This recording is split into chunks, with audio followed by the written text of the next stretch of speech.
I think we're all good. Are we live? We are live.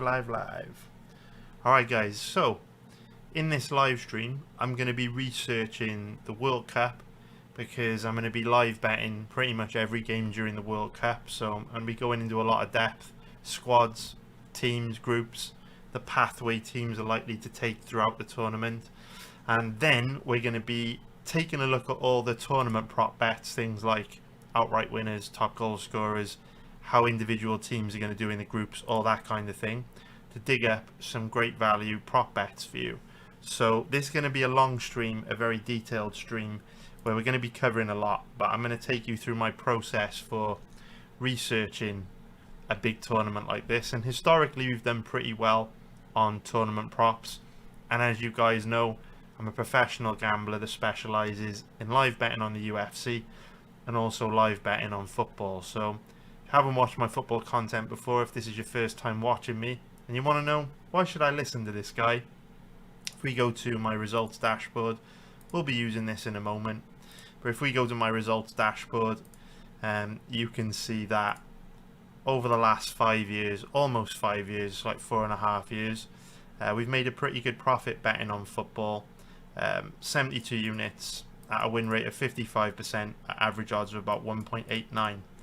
Now obviously the football betting chart is impressive because to be profitable over a huge sample size of 4,500 bets on a high liquidity sport like football, it's extremely impressive. Football is generally considered to be the most difficult sport to profit from in the world, because it's the highest liquidity betting market, so it's the most competitive. So even if you can just break even or make a small loss on football, it's impressive. If you make any kind of profit over a sample size like this, it's extremely impressive.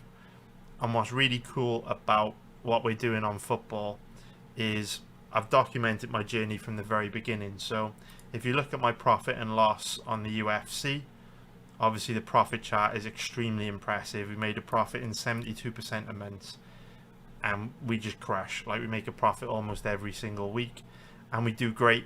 But you can see really there's no struggle in this chart at all. We've performed amazing over the last 10 years, dating back to 2014, and we really haven't had any dips. I think the biggest drawdown we've had in the last 10 years has been like minus 15 units, which is nothing in the grand scheme of things.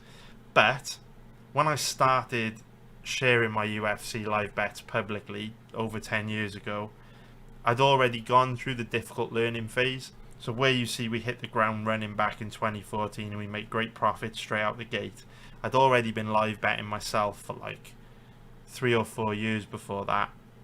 So I kind of tweaked my betting strategies, improved them, got them to the point where they were as profitable as they are now. With football, I documented my journey from the entire beginning. So obviously, if you would have gone back 3-4 years before this, you would have seen some choppiness, you would have seen some struggle as I was figuring UFC live betting out. And then I refined my strategies, perfect the betting strategies, and that's when we have this amazing level of performance. Football, you kind of see me figuring things out. It's why you have, these choppy periods, these big runs up, and then these big dips, as I'm experimenting and I'm trying new things, I'm trying to figure it out. But what's really cool is that I'm very, very confident that I have figured it out now. I'm very confident I have cracked football betting. And you can see this annotation here on the chart that shows we made a major strategy, or major change to my betting strategy late last year. And you can see since then we've been on a really good run. So if we flip back to the football betting dashboard and we look at this year's profit, we can see we're up 32 units in 2026, which is amazing because we're not even 6 months into the year yet. We're not even halfway through the year, and yet we've already made a really amazing profit. I mean, if you made this profit in a year, it would be phenomenal. So to be up this much in 6 months is great. On top of that, it's over a really big sample size as well, almost 900 bets. So to produce a profit like this over this big of a sample size on a sport as difficult to bet as football is pretty much unheard of. So we're performing at a really high level. And if we go back to our all-time profit, you can see we've got an ROI of 1.8%, which is still brilliant on a high liquidity sport like football.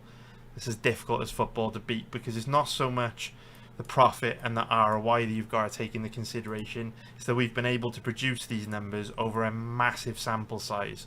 So at this point, over this sample size, is pretty much a statistical certainty that we're profitable football bettors, because we've built up the sample size to kind of stress test the systems. There's no way this can be luck over a sample size of almost 5,000 bets. But like I say, this has been my experimentation stage where I've been learning, trying new strategies, figuring things out, learning from my mistakes, tweaking and improving. So I actually think that if we look at 2026, you can see we've actually got an ROI of 4.5. If you go all time, it's an ROI of 1.8. Personally, what I think is going to happen is our true level of performance is probably going to settle around about 3 to 3.5%, which is world-class betting football. And what the point I'm trying to make is we've got 4.5% ROI over a sample size of 900 bets since I made this change to my betting strategy on football. So the 1.8% ROI we're showing at the moment is from all this choppiness when I was kind of learning shit and figuring shit out. But after almost 5,000 bets, I do believe I've figured shit out. So what I'm trying to say is my future ROI, my future level of profitability is going to be way better than it has been in the past. And you can really see that now in 2026 as we're starting to build this nice, steady, consistent uptrend. There's a bit of choppiness, but again, I made an adjustment to my strategy here, and you can see much more consistency with less big swings, which is what we want to get to. So all that out the way, I wanted to go into that because obviously, you know, we want to let you guys know you're in good hands for this. So what we'll be doing, it's going to be a long stream. We're going to be going into a lot of depth, and hopefully we can dig up some great value bets and have a really positive betting campaign. So what I'm going to be doing throughout this stream, I'm also going to be talking you through kind of like my methodology, because a lot of the time people will make predictions about tournament winners or top goal scorers without really mapping the tournament out and really thinking about the journey that each team would have to go on to reach the final. Because obviously teams with easier paths through the tournament bracket have got a greater chance of winning the tournament, right? If they're involved in less competitive matchups, they're going to, you know, probably have less chance of receiving injuries to key players. Players are going to be less burnt out, less fatigued. Also, on top of that, if the team have got an easier ride through the tournament bracket, they've got a greater chance of scoring more goals. So if you're looking at those top goal scorer betting markets for the props, you want to be looking at the teams that have not only had the easier run to the tournament bracket, where they're going to be playing more teams that they could score more goals against, but also if we look at the group stages, which teams are playing against, you know, opposition that have got weaker defenses. So the best way to approach researching a major tournament like this, and also digging for prop bets, is to map it all out with most likely outcome, and then we can use this as our guide to try and find some really good value stuff. So it's going to be a long stream. Get comfortable, grab something to eat, and we'll dive right in. So we're going to start with mapping out Group A. So we've got Mexico, South Korea, South Africa, and the Czech Republic. So this is actually a really tricky group, because if this group were taking place anywhere else in the world, or if this tournament, sorry, were taking place anywhere else in the world, I wouldn't give Mexico a chance of finishing in the top two places. Because even though Mexico have got like this illustrious history of competing in major international tournaments, they're not the team they used to be. And they're actually quite a poor team in 2026. And so if this, you know, World Cup were taking place in Europe or Asia, I'd probably have Mexico finishing third in this group. But home advantage is absolutely massive. And in the United States, there's a tournament, in the United States and Mexico, there's a tournament called the Leagues Cup, where MLS teams compete against basically Mexican Premier League teams and Liga MX. And what's crazy is a lot of the time when Mexican teams play in the United States, they have more support in the stadium than the home team, because all the Mexican Americans and Mexicans living in America come out to support the Mexican teams, and the atmosphere is absolutely bouncing. So I can't imagine what a home game for Mexico is going to be like as one of the host nations.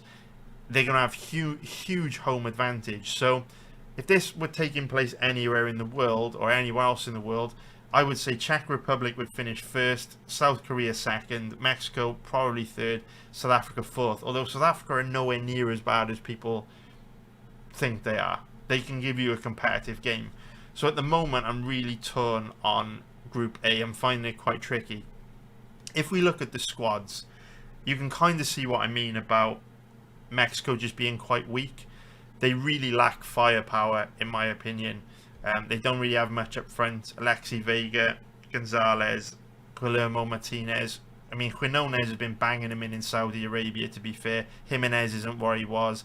And Santiago Jimenez for AC Milan has had a really poor season since his big money signing. And Huerta is more like a creative midfielder than a forward. There's no goals in their midfield at all. So if you look at South Africa, I do think South Africa will struggle. They're gonna give every team in this group a tough game, though, because you notice a lot of the players play for either Mamelodi Sundowns or Orlando Pirates. They're used to playing together. They got that team chemistry that other nations might not have. South Korea also lack a bit of firepower. Obviously, Son, not what he used to be. He's in the tail end of his career now, but South Korea's midfield is amazing. And then if you look at the Czech Republic, they are by far the strongest team in this group. They also look good in qualifying. Schick has been, Schick is obviously a top-class striker. Klocek has had a good season for Hoffenheim as well. They're quite strong in midfield, and also similar to South Africa, they've got a lot of players that either play together at domestic level for Slavia Prague or Sparta Prague. So they've got really good team chemistry. So actually, I am going to go Czech Republic in first place. They're dark horses. They've looked really, really, really good in qualifying. And so we'll go with Czech Republic in first. Second place is very difficult. It's very, very difficult between Mexico and Korea. Extremely difficult, because I think Korea are a much better team than Mexico. However, we will give Mexico benefit of the doubt for home advantage, even though I don't like it, because I think Korea are a decent team. I think the lack of firepower might hurt South Korea in this tournament. They don't really have they don't really have any strikers, to be fair to you. So that leaves South Africa in fourth place, because I will say this. Hyungi Oh of Besiktas is an absolute donkey. So I think they're going to struggle to score goals in this tournament. Moving on to Group B, Canada, Switzerland, Qatar, Bosnia-Herzegovina. So I rate Switzerland quite high. I also think Canada are a decent team, to be fair. They're also a host nation. We'll go Switzerland in first place. I think Switzerland are quite developing into a top team in Europe. They're really, really strong. Second place is a tricky one, because Canada are a host nation. They've got a good starting 11, but they don't have much strength in depth. And ultimately, goals win games. And a secret weapon Bosnia-Herzegovina have got up their sleeves is their striker, Demirovic, is an absolute goal machine at Stuttgart. He's had a brilliant season. And having firepower, having goal scorers up front, it's a big deal in major tournaments like this, because games too tend to be quite tight and sweaty. He's also a physical striker. He's good with the ball at his feet. He's decently quick, but he's a physical target man as well that can hold the ball up. He's a presence aerial in the air. And so, again, second place is very difficult for me between Canada and Bosnia-Herzegovina. Jonathan David's had a poor season at Juventus. Carl Larin's shit. Oluwasi shit. Jadon Nelson's decent at MLS level, but I don't know how he's going to look at this level at the World Cup. They're quite weak in midfield. As a host nation, you want to give Canada a bit of extra, you want to give Canada a bit of extra chance for the home advantage. But let's have another look at Bosnia. Demirovic, I'm telling you, boys, goal scorers in major tournaments, really, really, really important. Games are always tight, always sweaty in major international tournaments. You've got to have someone who'll put the ball in the back of the net. Demirovic is lethal. Canada. David, though, is world class. He's just had a bad season at Juve. Shit in midfield, though. We're going to go Bosnia-Herzegovina. I do think Canada are a decent team, but I think Demirovic will bang them in. Because you've also got to think Canada are quite bad defensively. Switzerland play very open, so even though Switzerland are the best team in the group, they'll probably concede. Qatar will be tough defensively, actually. They're well organised, but yeah, Demirovic, goal machine. Alright, Group C, Brazil, Morocco, Scotland, Haiti. We'll make this nice and quick, and we'll come back to the complexities of this group. We'll pick it up a bit. We'll go for that, and we won't go into too much detail why. Group D, United States of America, Paraguay, Australia, Turkey. Very interesting group. Very, very interesting group. It's an interesting group because Australia have improved a lot over the last sort of 6 years. So I'm actually making out of the group of the last World Cup. Paraguay are well organised and always difficult to deal with. And I think Turkey are one of those emerging nations. People talk about like Morocco. I think Switzerland are an emerging nation. Ecuador, Japan.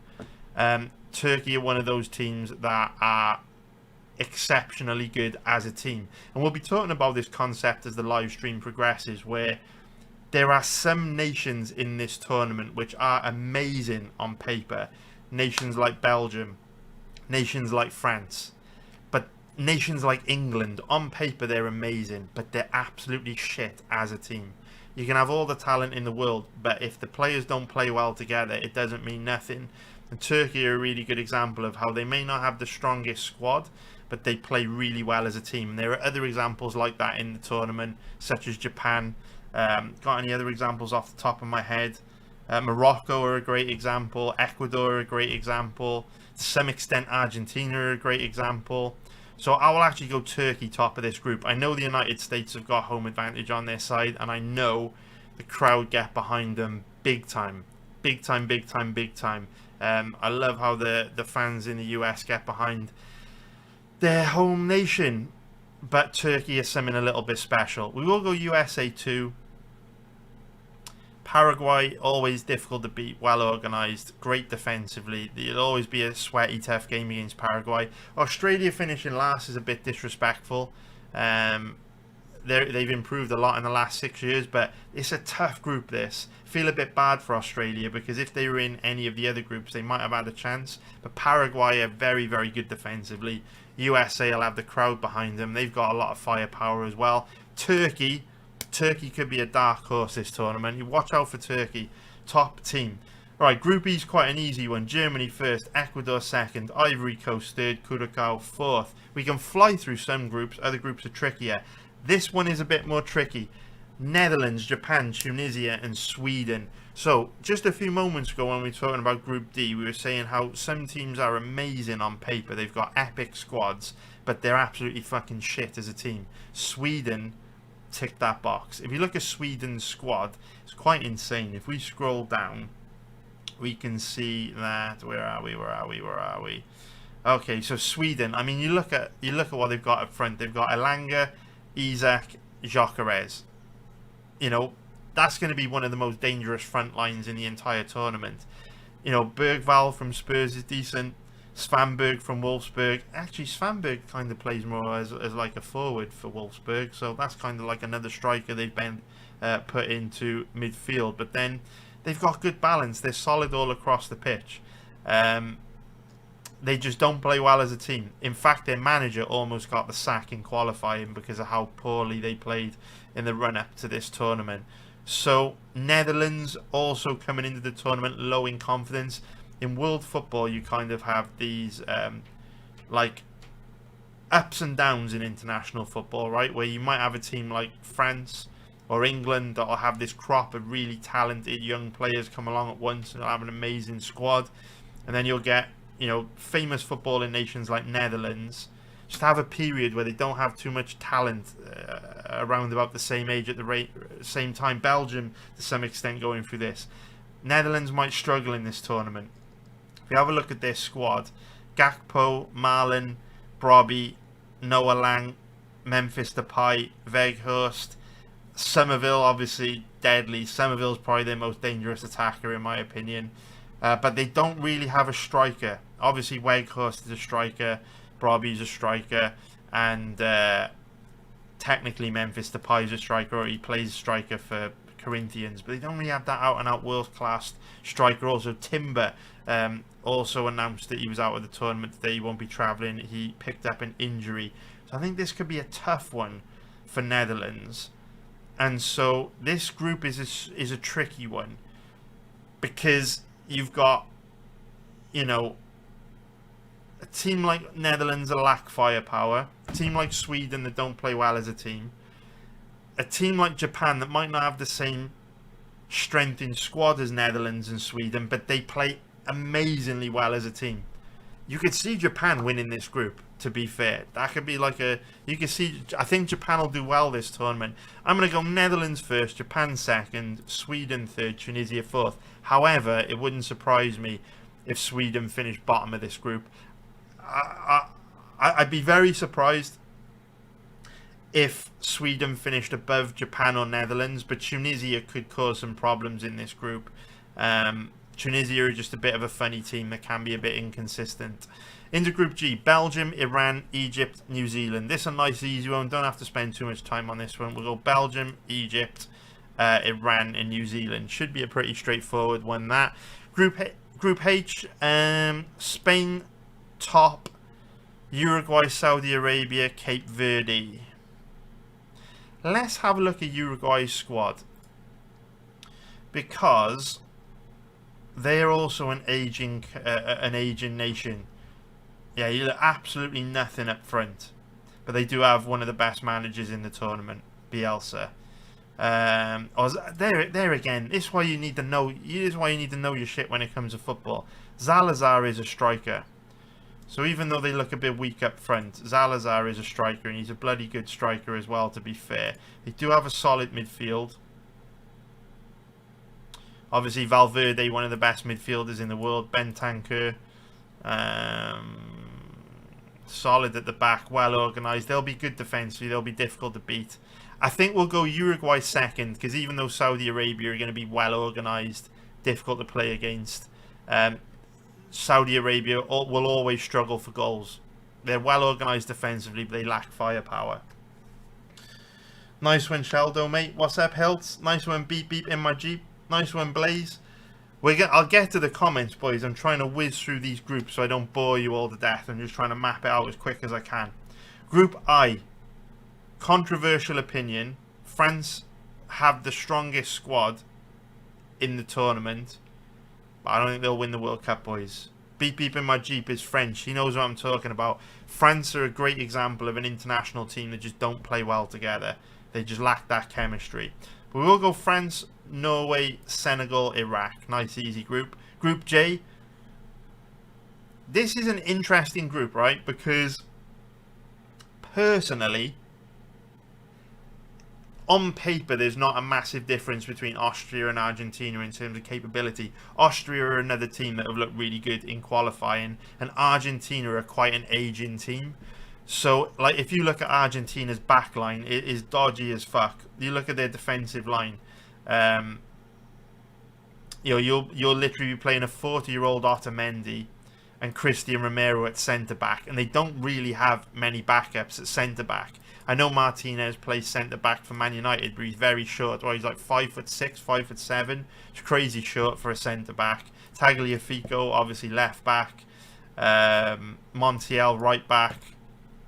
Molina right back.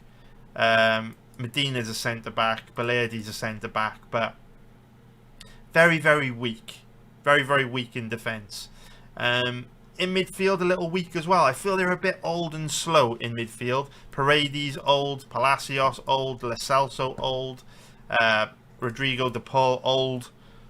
Obviously, you got young bucks like Enzo Fernandez, but You need legs in a major tournament. You need runners, and they don't have a lot of that midfield. What they do have, though, is Julian Alvarez, who's been on fire this season. Everyone else had a bit of a poor season, to be fair, in my opinion. But Alvarez, absolute goal machine. I heard that Atletico actually turned down a €150 bid from Real Madrid for Alvarez today. He's a very good player. But Austria, they do also lack firepower. Argentina are going to have home advantage. They're not a host nation, but the crowd will be well behind them. All South American teams, to be fair, are going to have the crowd behind them. Whenever South American teams play in the United States, they always get a lot of the Latino community come out and support them. So we'll go Austria, Algeria, Jordan. Group K. Portugal, Colombia, Uzbekistan, and Democratic Republic of Congo. I was thinking then, Call of Duty? Who the fuck's Call of Duty? Democratic Republic of Congo is who that nation is. We'll go Portugal, Colombia, and then we will go Democratic Republic of Congo and Uzbekistan. Group L, potentially tricky group this. Potentially tricky group. England is shit.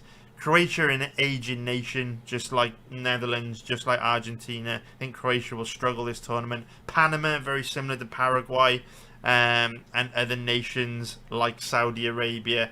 Don't have any big names, but they're very well organised, very good defensively, always difficult to take on Panama. And you've got Ghana. What we need to do is have a look at Ghana's squad, because African nations will sometimes surprise you with their squad. Semenyo up front for Semenyo and Inaki Williams, two of the most dangerous attackers in the tournament. Inaki Williams and Antoine Semenyo.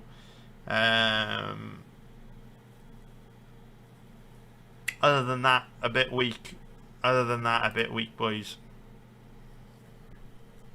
Let's have a look at Croatia's squad. Perisic, Kramaric, Budimir, Pasalic, Musa, Matanovic. That is very light up front. Midfield, Modric, Kovacevic,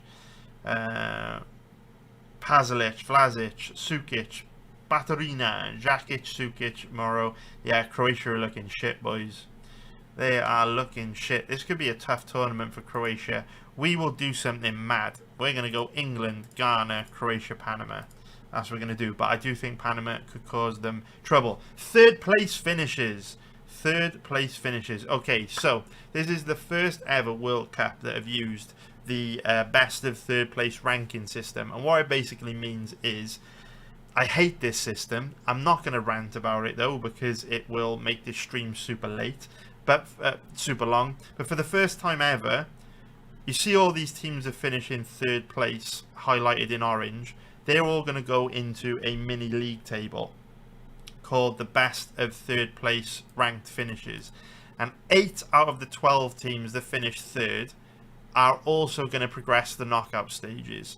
So the way that we're going to work out which 8 teams out of these teams are likely to make it through to the knockouts, what we're going to do is we are going to look at the groups they're in and see which teams have got the best chance of finishing with the most points in their group and have the best goal average. Because the way it works, the way that the third place ranking league is very complicated.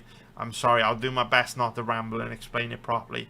But when all these third place teams go into their own individual little league table, the way that they work out who the top 8 is, first of all, it'll go on points. But because the teams only played 3 games in the groups, a lot of the teams are going to have the same number of points. So they will then go to the goal average, which will be number of goals scored minus number of goals conceded, and you'll have your goal average. After that, I think it goes to cards. So which teams had the least amount of yellow and red cards. And then after that, I think it goes on goals scored. And then after that, if it's still tied, which it won't be, but if it is, they'll go on ranking. So we need to look at the journey that the teams have got in the groups. And remember, a lot of these teams are likely to end up on like 3 points, 2 or 3 points. So what we need to do is figure out which teams have the best chance of winning one game, which will automatically give them 3 points. and then we need to work out which teams are likely to score the most goals, because a lot of the time the 8 teams that go through from the third place ranked teams are going to be the ones that score the most goals, because a lot of the places are going to be decided by goal average. And the way we're going to do that, we're going to look at 2 factors. We're going to look at the first factor being which teams have got the most firepower, which teams have got the most goal scorers. Then we're also going to look at which teams are playing in the group against opposition which are bad defensively. So, for example, this is going to be a very sweaty group where you're not going to see many goals scored or conceded outside of Spain's games, where they'll commit fucking violence against anyone. But Uruguay, Saudi Arabia, Cape Verde, when they play each other, the games are going to be very, very tight. Not many goals are going to be scored. So that, for example, is a group where you could say Saudi Arabia are going to be in a lot of trouble because they'll find it difficult to score against Spain, Uruguay and Cape Verde. Whereas if you look at, for example, Group B, Canada have got a decent amount of firepower up front. They've got some good strikers. Obviously, we said Jonathan David, world-class striker. You know, guys like Buchanan out wide, lethal. Qatar probably going to concede. Bosnia-Herzegovina probably going to concede, and Switzerland play very open. So Canada will probably get goals, and if they beat Qatar, that'll probably be enough to see them go through. So we'll go through every single group now, and we'll work out which 8 we're going to pick for the best of third ranked teams and all that shit. That's what we're going to do, boys. So did I just zoom in by accident? I did. There we go. Okay, so what we'll do, we'll whiz through and we'll pick the teams we think are definitely going to go through, and then we'll have to use a bit of brain power to work out the others. So South Korea, they do lack firepower, but they're amazing in midfield. And they will probably score against Mexico, and they will probably score against South Africa. South Korea would have to win 1 game to pick up their 3 points, but I actually think they're capable of beating South Africa, Mexico, or Czech Republic. And they will probably score against all 3 teams as well, potentially giving them a decent goal average. So we'll go South Korea. Canada, again, good chance of beating Qatar or Bosnia-Herzegovina. They've got goals in them, and all 3 teams they're in a group with will likely concede. So we will go Canada. Scotland, this is where it gets very difficult because Morocco are amazing defensively, and Brazil are obviously fucking Brazil. Scotland aren't going to have much luck against Brazil. However, and this is a dynamic we saw in the Club World Cup where they introduced a 3rd place ranking system last summer, what you can see in a group like this is Haiti are obviously one of the weakest teams in the tournament. So if Scotland cannot concede many goals against Morocco or Brazil and keep it tight, they could go beat Haiti 5-6-0. And that could actually give them a better goal average than Canada or South Korea that might have sweatier games. But then obviously if they get beat 3-4, 5-0 by Brazil, it cancels it out. If they get beat 2-0 by Morocco, it cancels that goal average out. So we'll come back to Scotland. Paraguay. Again, Paraguay might not win a single game in this group, even though they're very difficult to deal with. They don't have much firepower. They're very good defensively. That will be a tight and sweaty group. However, Australia, USA and Turkey are all very open, out-and-out attacking teams. And so, with that being said, there will be goals for Paraguay in that group. I just don't know if they're capable of beating any team in that group. Australia aren't terrible. That's quite a competitive group. We'll come back to it. So Ivory Coast is an interesting one because they're in a similar sort of position to Scotland, where they will probably struggle against Ecuador. They'll definitely struggle against Germany. But Curacao, again, one of the worst teams in the tournament, one of the lowest ranked. So they could go out, beat Curacao 3-4, 5-0. And then as long as they keep it tight against Germany, they will probably go through. So if we have a look at Ivory Coast's front line, see who they've got up front. Adingra has been banging them in for Morocco this season. Diallo, obviously. Yeah, they've got Diamond looking at a transfer to Liverpool. I think you'll see Ivory Coast sail through. We'll go Ivory Coast as our 3rd. Group F. This is a tricky group. This is a very tricky group. Obviously, Sweden have got a lot of firepower in them with Elanga, Gyökeres and Isaac up front. That goes without saying, but it's a very difficult group, and they might not win a game in this group. Could be big pressure on them to beat Tunisia in this group. Japan and Netherlands will be two very tough games for Sweden, but then they are capable of beating both as well on their day. We'll come back to Sweden. Belgium, Egypt, Iran. Let's have a look at Iran's front line. The only thing I worry about with Iran is I'm not too sure the players will be up for giving it their all. Because obviously there's a lot of issues at the moment in Iran, and I know a lot of the time the players aren't exactly happy to represent the country and the government. And Taremi's not what he used to be. So we'll give Iran a miss for now. Saudi Arabia, Spain, Uruguay, Cape Verde. See, goals will be Saudi Arabia's problem in this group. And Spain are a team that show no mercy. Spain are a team that will keep pushing for goals. They'll look to score 4, 5, 6, 7 goals. They're relentless. And that can absolutely destroy a team like Saudi Arabia's goal average. But Saudi Arabia are very good defensively. They're the type of team that will probably, you know, accept they're probably going to lose to Spain, and from the very first whistle they'll probably just look to be awkward, put 11 men behind the ball and stop Spain from scoring with that goal advantage for the third place ranking in mind. France, Norway, Senegal, Iraq. It's getting tough, boys. It is getting very tough. It is getting very tough. France, Norway, Senegal, Iraq. Senegal have got a lot of firepower, right?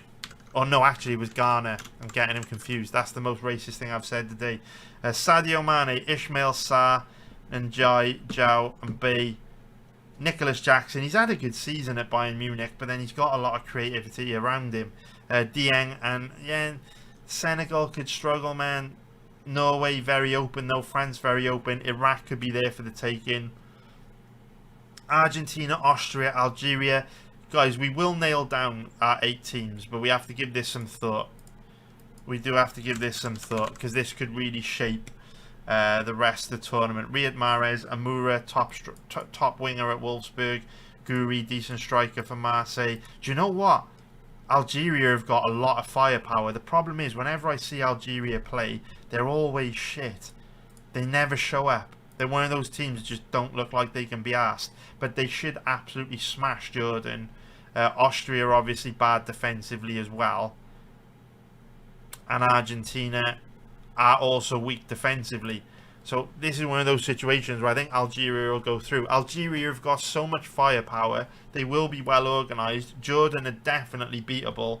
Austria are wide open defensively. And we already spoke about how Argentina really struggle for centre-backs. So yeah, we'll go for Algeria as our 4th team.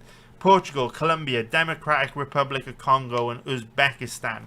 Let's throw Croatia in for our... We've got 5, we need 3 more. Because they're capable of beating any of those 3 teams. You know, they're not what they used to be, Croatia, but they're good enough giving any of the 3 teams in their group of games. We'll go Croatia, and then we've got to pick 3 more out of Scotland, Paraguay, Sweden, Congo, Senegal, Saudi Arabia or Iran. We will take... Do we take Iran off the table? Because New Zealand are very poor. They could be competitive with Egypt, and Belgium are bad defensively. This is where it gets dicey. This is where it does get tricky. I don't like Scotland's chances because they could get absolutely smashed by Brazil and Morocco, which would destroy their goal average, although they probably will get 3 points against Haiti. God, this is going to be difficult. Boys, help me out. Who are we thinking? Who are we thinking, boys? Who are we thinking? Who are we thinking for the remaining 3? Help me out with this, boys. I am struggling. Help me out with this 3. Help me out. 3 teams. We will go Senegal, because they do have quite a lot of firepower up front.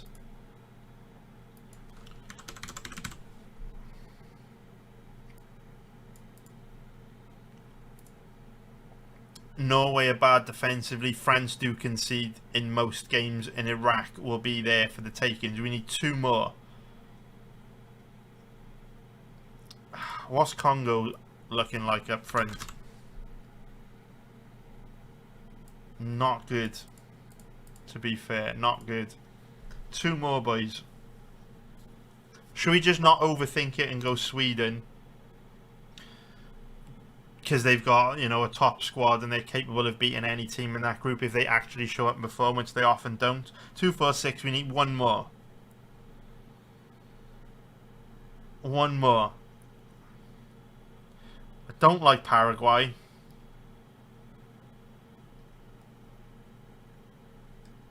Saudi Arabia. Iran.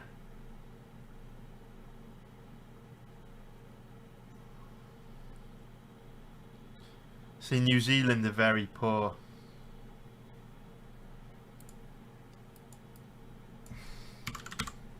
Sorry, boys. There will be times in this stream where I just have to kind of give this some thought.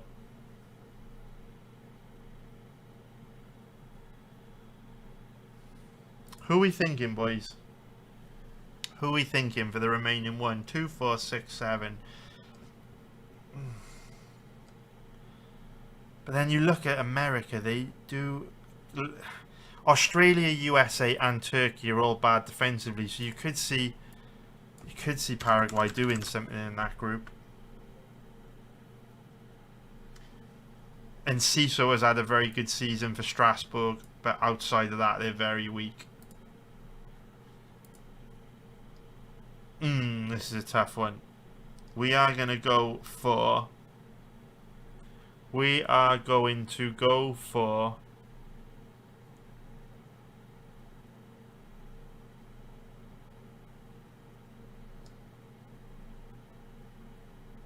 Paraguay. No way, we've got to pay to do this. 2 secs. Let me just pay to do this. We've got to pay.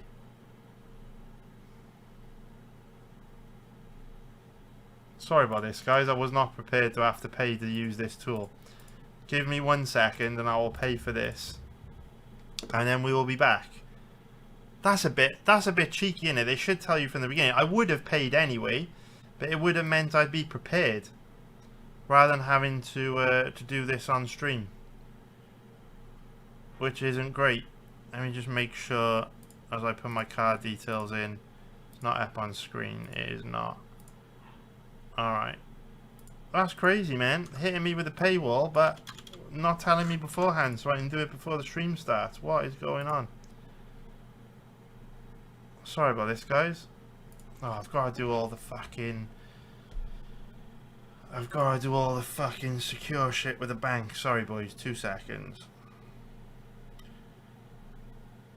Live TV, man. Live TV. Not good. Should be in a second. Are we in? It better not reset all our work.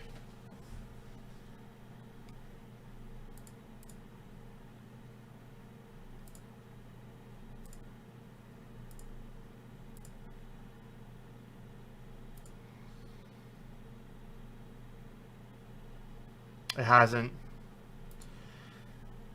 Beautiful, boys. We are back.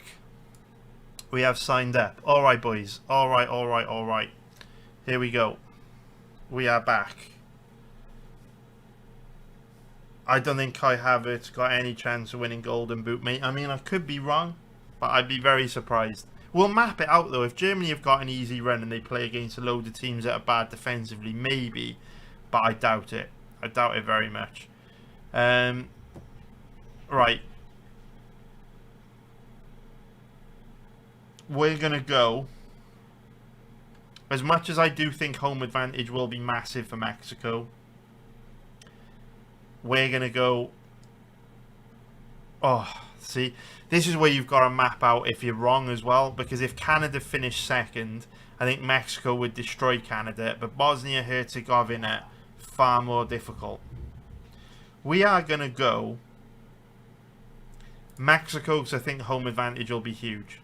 Obviously, Germany, controversial, I'm going to go Morocco. I'm going to try and pick it up a bit. Brazil, France, Norway, Czech Republic, England, Turkey, Belgium, Colombia, Spain, Switzerland, Argentina, Portugal, United States.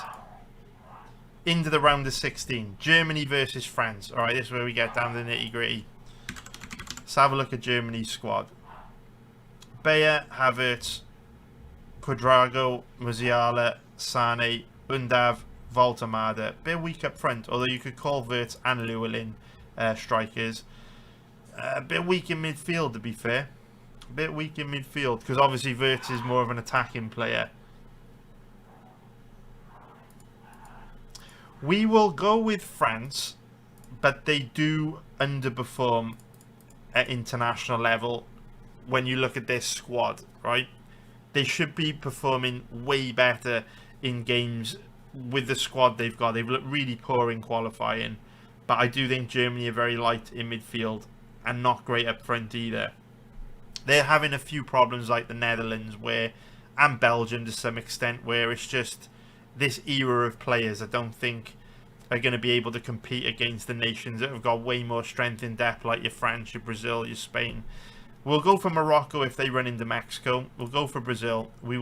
Tough game. We'll go England, but I wouldn't be surprised if Czech Republic give them hell. We'll go Spain. We'll go Turkey. We'll go Argentina. We'll go Portugal. Although that's a tight game. Very tight game. This is a tight game, but I think Turkey, in 2026, I think Turkey are a better team than Belgium. We'll then go France, although to be fair, what's hilarious if France run into Morocco. Fucking half the Moroccan team are French. We'll go Spain, Brazil, Argentina. Do we go Argentina? We're actually going to go Portugal. Let me just think about that. Portugal lack firepower, and obviously Argentina have got Alvarez up front. But I think personally, this is probably the best midfield in the tournament. What do you think, boys? Neves, Vitinha, Bruno Fernandes. Sorry, let me rephrase that. João Neves, not Ruben Neves. João Neves, Vitinha, and Bruno Fernandes, and Bernardo Silva. In my opinion, that's the best midfield in the tournament. Might even be the best midfield in the history of the World Cup. What are you saying, boys? What are you saying, boys? Neves, Vitinha, Fernandes, and Bernardo Silva. That is a fucking front line. They are light up front. Very light up front. A bit light at the back as well, to be fair. But their midfield, top class. They say games are won and lost in midfield. We'll see. I will say this. Portugal, very, very, very, very good in midfield. And I will just give Portugal the edge over Argentina, because I think outside of Alvarez, I think Argentina are quite poor this season.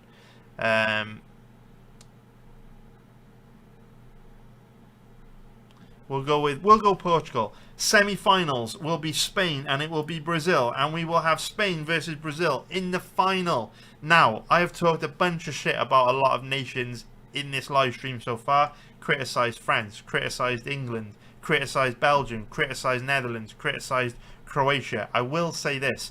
Brazil have been terrible over the last 18 months, but they obviously now have one of the best managers in the world managing them, Carlo Ancelotti, and so it's possible Brazil get their shit together. And if Brazil do get their shit together, they have one of the strongest teams in the fucking tournament. Maybe even the strongest team in the tournament. On paper, at least, in terms of squads. But they have been very poor in the last 18 months. And whilst I do trust Ancelotti to turn it around, and obviously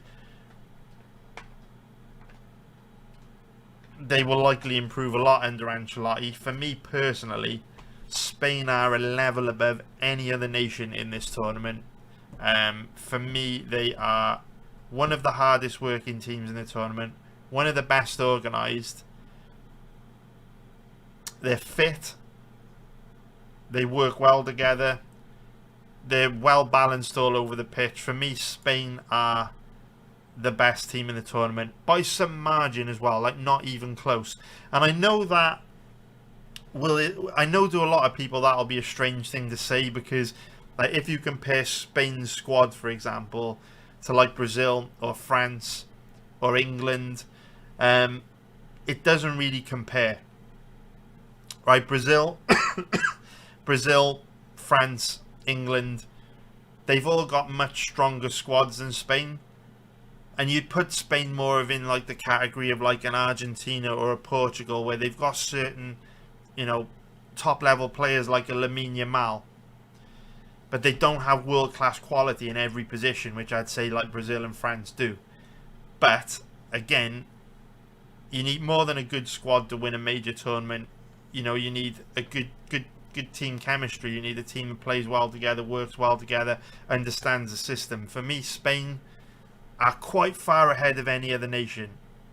So we'll see what happens. Sorry to be boring, because they are the favourites to win the tournament. I was actually really disappointed when I started looking at the World Cup prop bets, because I was wanting to bet Spain.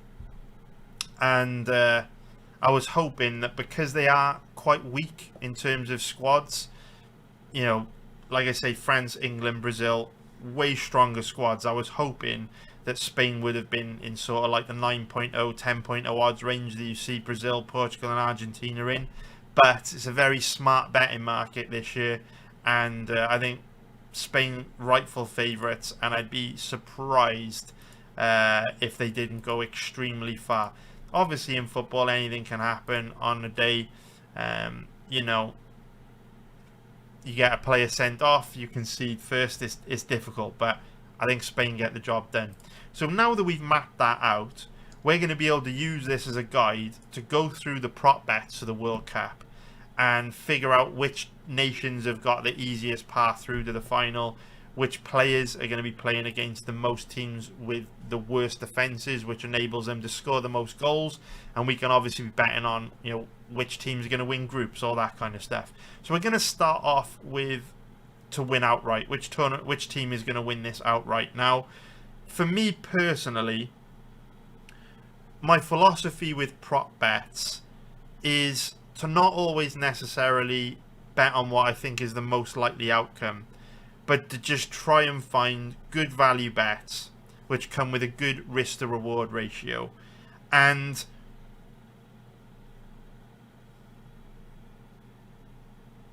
part of this live stream, the reason why I wanted to do this live stream is because in order to be a professional gambler, in order to make a profit betting a sport like football over a massive sample size of 5,000 bets, in order to do this, you need to think really strategically, right? You need to have a plan. So there are different strategies you can use to make profit on markets like this, right? So when most people, the reason why most people lose money when they bet on sports is they're not thinking on a very deep strategic level, and they're not kind of mapping out how the tournament is likely to go and the journey each of these teams are likely to go through on the tournament. So there's a strategy that you can use from profiting from the outright markets, where even though we think Spain are going to win the tournament, betting them at 5.50 doesn't really make much sense. If we bring up the betting calculator and we go to the implied probability calculator, we put in odds of 5.50. Odds of 5.50, implied probability of 18%. You've got to give Spain a better than 18% chance of winning the tournament to get any value. That's very difficult to do when you consider how many good teams are in the tournament, how many games they're going to be playing, what happens if Lamine Yamal gets injured in the first game, and the fact that Spain are going to be running into difficult opposition, like Turkey in the quarterfinals wouldn't be easy. Obviously France definitely wouldn't be easy in the semi-finals. So betting Spain at 5.50 plus 450, even though I think Spain are most likely to win, that's not a very good bet. We want to be looking in this area here. And now I know what you're thinking. You're probably thinking to yourself, what is the point in betting in this odds range when teams like Switzerland, teams like Colombia, teams like Belgium, teams like Japan have got no chance of winning the World Cup? Why would we do that? The reason why you look in this area is because as the number of teams in the tournament shrinks, the odds decline on all of the teams that are still in the tournament. And so if you can pick out teams here which you think are going to go further in the tournament than the odds suggest, you could look at a situation where, say for example, you take Japan at 51.0 plus 5,000, and Japan go quite far in the tournament. They might not be the best example because, yeah, they're not the best examples. They run into Brazil in the round of 32. But if you can pick out a nation which aren't going to win the tournament, but they will go further than people expect them to go, you can be in a situation where you can bet the team, and then, say for example, let's find an actual example so it makes sense what I'm trying to say. So if we look at all the round of 16 teams, right? If we look at a team in the round of 16 that could actually get to the quarterfinals, people wouldn't really give them much of a chance to get into the quarterfinals, and they're, you know, big outside odds to win the tournament whole. Let's have a look at Turkey, right? Because we've already said Turkey are a dark horse. They're a very, very good team. They're very underrated. Now, the risk with betting Turkey or using this strategy on Turkey is they may finish second. USA might pip them for first, because America with home advantage, they're going to be, you know, given a huge lift by the crowd. But Turkey are the best team in that group. If Turkey were to win the group, they'd almost definitely beat Canada. And in my opinion, they'd stand a great chance of beating Belgium. They might not. They might. But Turkey could realistically get to the quarterfinals. So, if you look at Turkey's outright odds, they are 81.0, which is plus 8,000. If Turkey were to get to the round of 16, before they would run into Belgium, you would be able to lock in guaranteed profit on Turkey at very deep, juicy underdog odds. I can't predict. There's too many variables for me to predict what the actual odds are that you would get. But the strategy would basically be you would bet Turkey to win the entire tournament, and then the further they progress to the tournament, their odds would decline, which means you can bet the other side to lock in guaranteed profit. And where you're taking Turkey at such huge underdog odds, you could be in a position where you can literally lock in rock solid guaranteed profit and set yourself up for a very good tournament. So what we're going to do now, we're going to kind of map out the tournament, and we're going to look for opportunities to take those long shot bets. But it's very, very important that if you are going to tail these kind of bets, you don't just place the bet on Turkey and then you leave and go away and just forget this stream ever happened, right? Because Turkey aren't going to win the World Cup. If you bet Turkey to win the World Cup, you're setting fire to your money. But if you want to come with me on this journey, I'm going to be live streaming almost every game during the World Cup. If you want to be, you know, part of my community in the chat room, you know, chatting to me every day about these games, I can help take you on the journey where before each game that Turkey play, I can say, look, you know, we should hedge out a little bit here. And where we put all these bets into our World Cup 2026 prop bets, we're going to be adding to this the hedges along the way to see our true overall profit. So if we refresh, it's going to be our first bet. I think Turkey have got a good chance of going deep. So switch to units and we will go Turkey to win the World Cup, which they won't. We just have to make that very, very, very clear.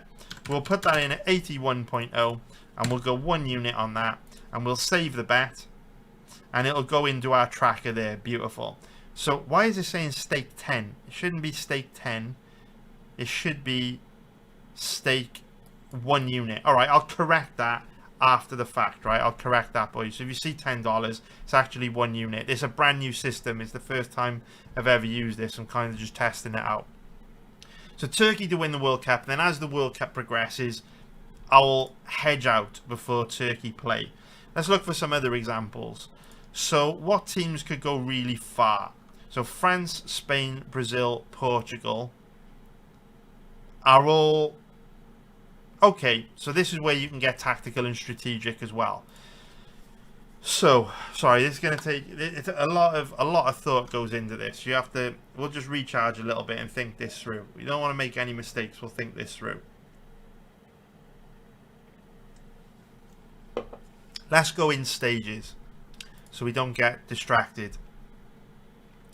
Let's focus on the middle of the pack and then we'll move into the favourites. So what other teams other than Turkey have got a chance of going deep? Morocco, most likely, right? And maybe they run into Netherlands, so you don't want to bet Morocco because they run into the Netherlands in the round of 32, which will be a tough game. Who else? Who could go deep?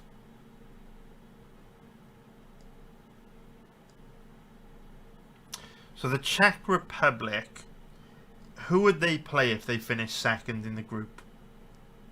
They would play whoever Mexico's playing, which is Bosnia-Herzegovina. Okay, so the Czech Republic are a good example of a team that could go deceptively far. Realistically, the Czech Republic could get to the round of 16. So what are the odds on the Czech Republic? 300. 300. Okay, we'll take Czech Republic. Again, the logic being, if the Czech Republic were to make it to the round of 16, which realistically they could, because they've got a great chance of beating Ivory Coast, and they've got a great chance of winning this group, you'd be able to hedge out of Czech Republic by betting on England going into the round of 16 at giant underdog odds, and you'd be able to take some of the risk off the table before their round of 32 game as well. So we'll go for Czech Republic, 301. And what we'll also do, boys, we will also, I'll post this publicly for you as well, this tracker. I'll put it in like link in the description after it's done. 301. One unit, even though it's going to say $10. I don't know why it's doing that. It's a bug. I'll have to fix it. Why is it saying... Why is it saying that as well? Right, sorry. There we go. Alright, Czech Republic to win the World Cup. Never thought I'd be typing that. Czech Republic to win the World Cup. Alright, save bet. And we're in. Okay, so Czech Republic can go further than people may anticipate. Any other nations? Any other nations? Turkey, we've done. Czech Republic. Who would United? You know, it's not impossible that the USA could beat Argentina. I know that's a crazy thing to say, but with home advantage and Argentina being an aging nation, they'd very likely beat Egypt. If they were to finish top, they would play whoever Turkey would likely play, which would be Canada. Imagine that, America and Canada in the round of 32. United States are another one. We'll take the United States. Where is USA? 67.0. Quite surprised we don't get better than that. But we will not complain. And we will still lock that in. The United States of America to win the World Cup. And remember, guys, we are going to be hedging out of these bets. So stick with me on this journey. Jump in the live streams. Jump in the chat room. We will be hedging out of these bets at some point. Very annoying how that keeps saying $10, but we will fix it. We will fix it. Alright. What other nations could go far? So, Portugal, Argentina, Switzerland. They would almost certainly beat Algeria or Austria. Yeah, they'd probably beat Austria. Would be a tough game. Switzerland could go far, though. They'd run into Portugal in the round of 16. What are the odds on Switzerland? 81.0, and let's see how their group is looking. Yeah, actually we'll go Switzerland as well. It's 81.0. I think they could go far.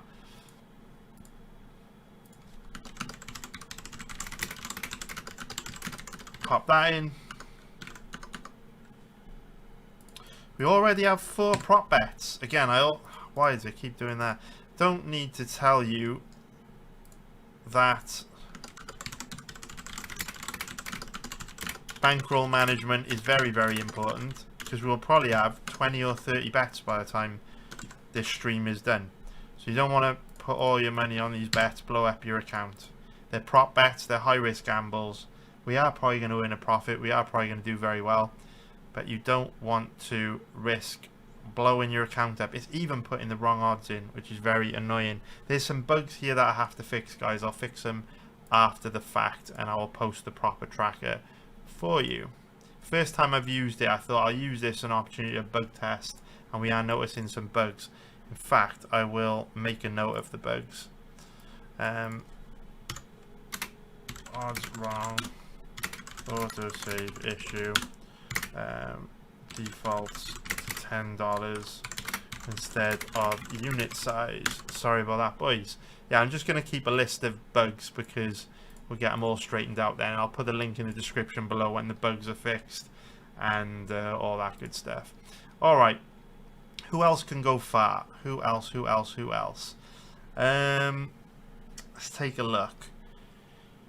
Czech Republic, we've got Switzerland, we've got America.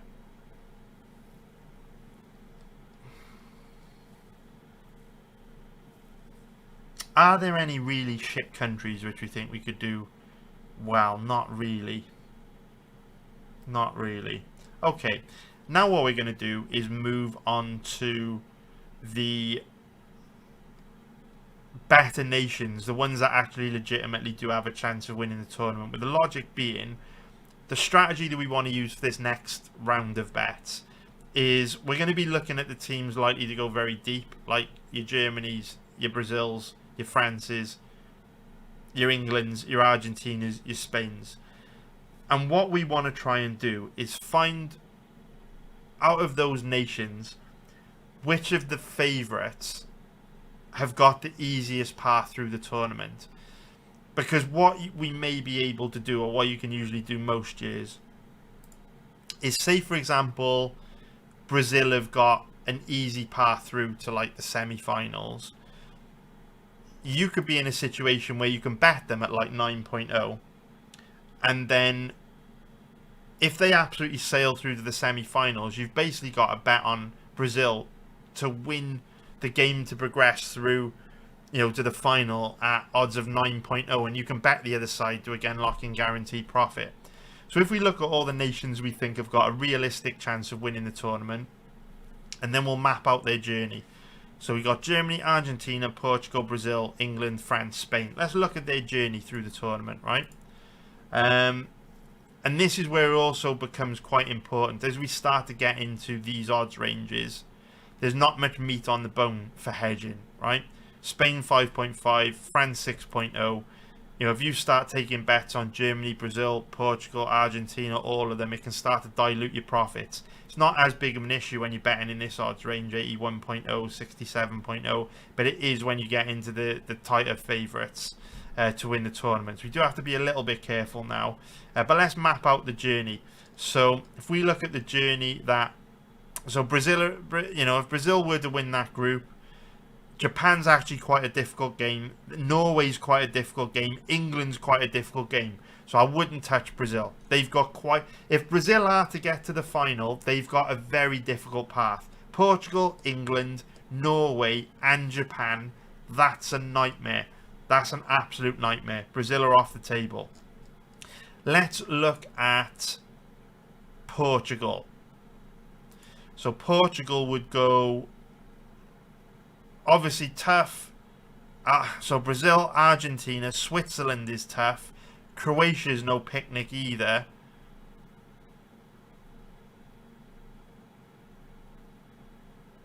We'll leave Portugal as well. Let's have a look at Argentina. So Argentina would go Portugal, United States, Uruguay, which will not be easy. South American rivalry. And Argentina's group's not the easiest as well. So we'll forget about Argentina. Let's have a look at Germany. So Germany would go France. No, fuck Germany. We ain't going Germany. Alright, let's take a look at England. And we won't bother with Spain or France, because for me, 5.5, 6.0, unless they've got really easy paths, those odds are very short. for big tournament winning props. So if we work backwards and we go,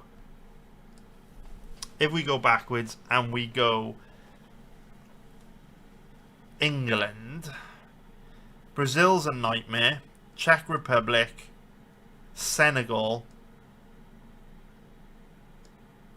but then their group is tough. Yeah, actually, I'm happy with the props that we've got. Happy with those. So Turkey, Czech Republic, United States, Switzerland, all to win the World Cup, and we'll have really nice hedging we'll probably get really nice hedging opportunities to lock in profits along the way. So we'll be live streaming almost every game in the World Cup.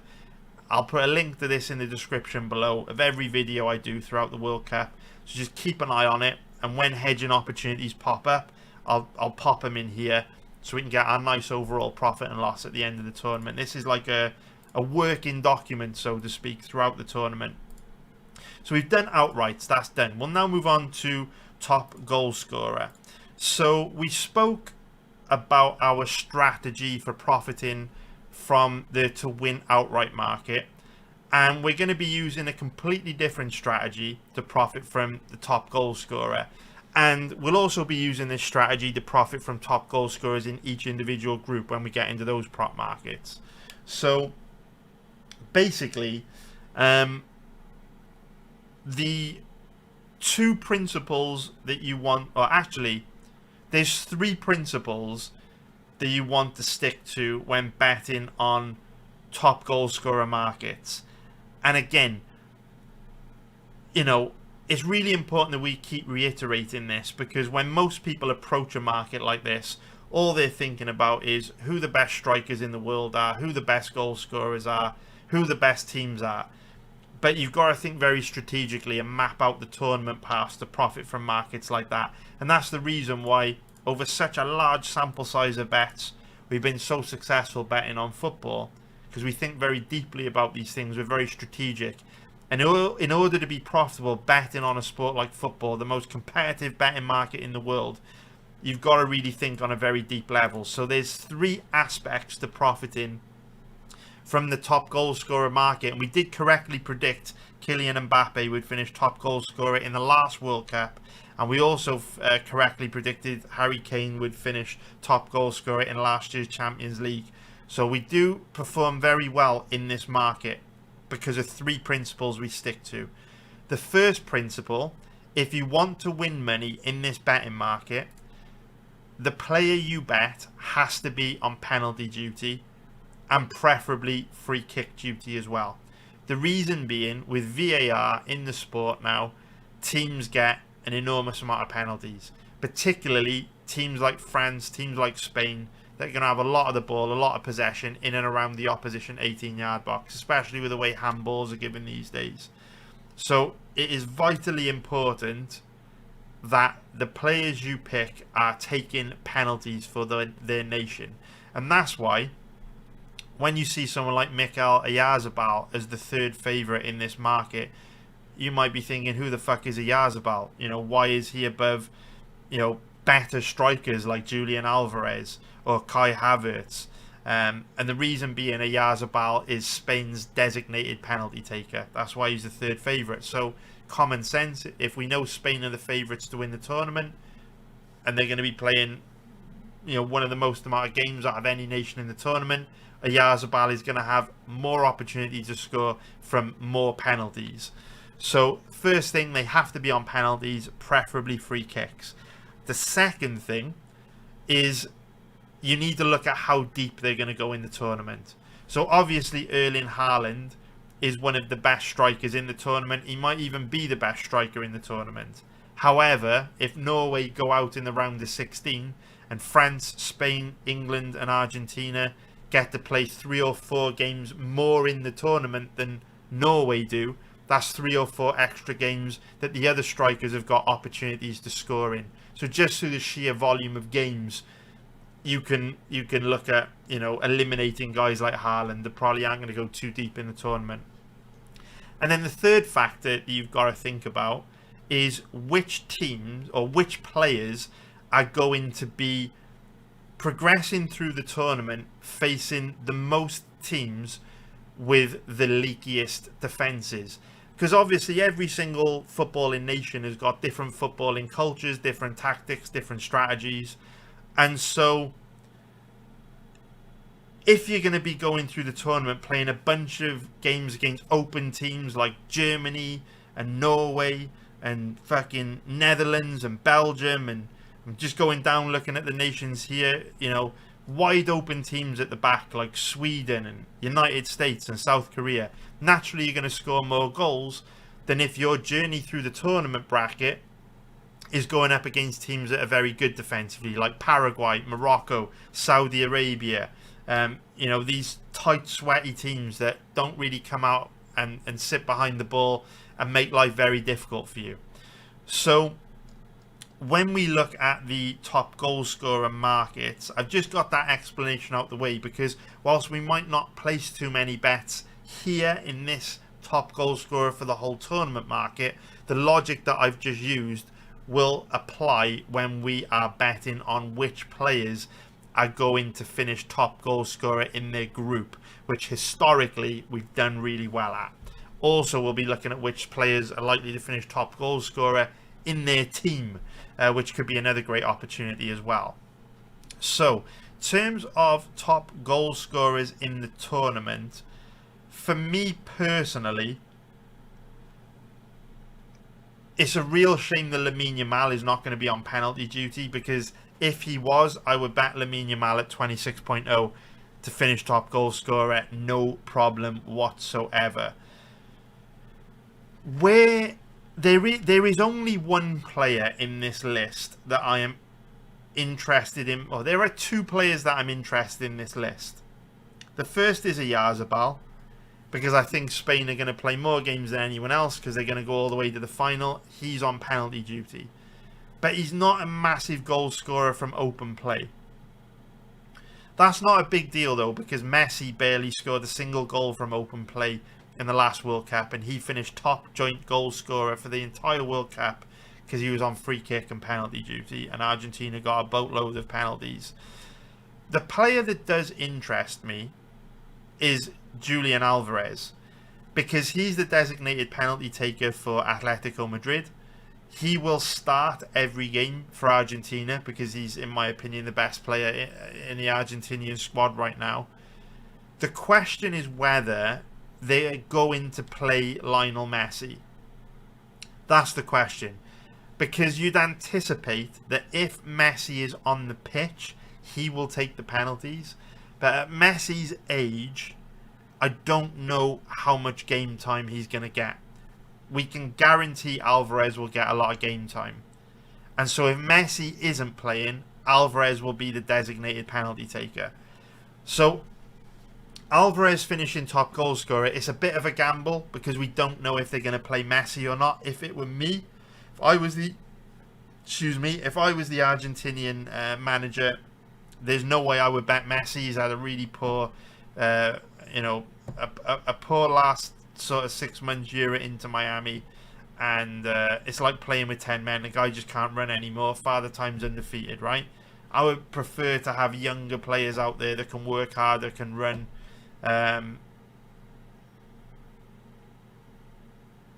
Alvarez is very tempting, top goal scorer. So if we look at how deep Argentina are likely to go, Portugal in the quarterfinals. So look, you think about how many goals Alvarez could get. United States wide open at the back. Uruguay tight and sweaty actually, and then their group Austria, but they could get a boatload of goals in qualifying in the groups because Jordan are poor, Algeria are poor, and Austria are wide open at the back. You know what? Do we give this one a miss, boys? Do we give it a miss? Let me know what you think.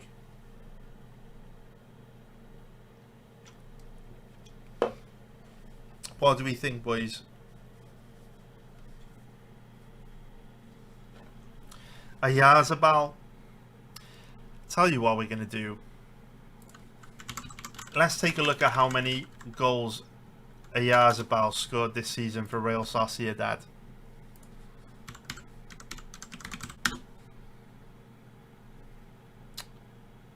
Oh, God. There we go. There he is. 25 goals from... No, sorry. 100 goals from 350 appearances. 1 in 3 games. Very good ratio. But he is on penalty duty.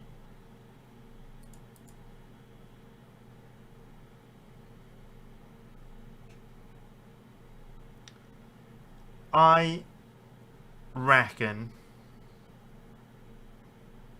we go a Yazabal. And we may be able to hedge out of that. Because he will score a boatload of goals.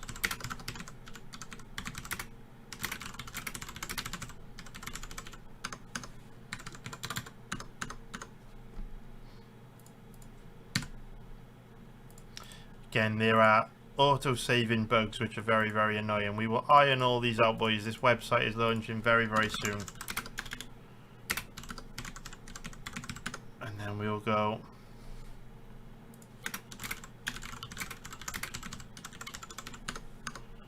What are the odds? 13.0. And then we'll go 1 unit as well, which is not 10 units. It's so fucking irritating.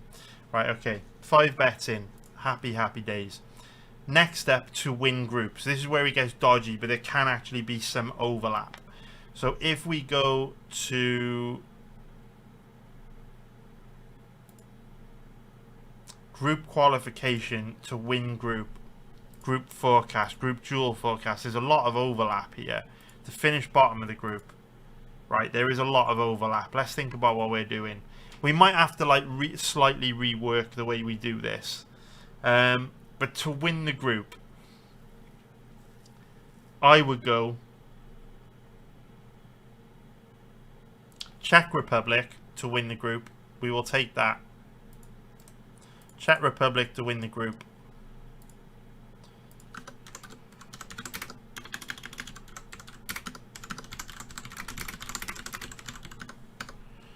We'll go 4.30 and we'll go 1 unit on that. Right. These odds are working now. Very, very strange. Anyway, so Czech Republic to win that group. Group B. And again, we're looking for value. Pretty confident Switzerland will win that group. And again, this is where it comes down to strategy for profiting from a market like this. We want to go for some riskier gambles like Czech Republic to win the group. But then we want to try and have like safe cover bets, safe bankers like Switzerland, which hopefully will cover the high risk, the high risk bets like Czech Republic if that doesn't win. So we will go Switzerland Group B winners. We'll keep it at 1 unit though, because I do think actually let's go 2 units. Let's go 2 units on that.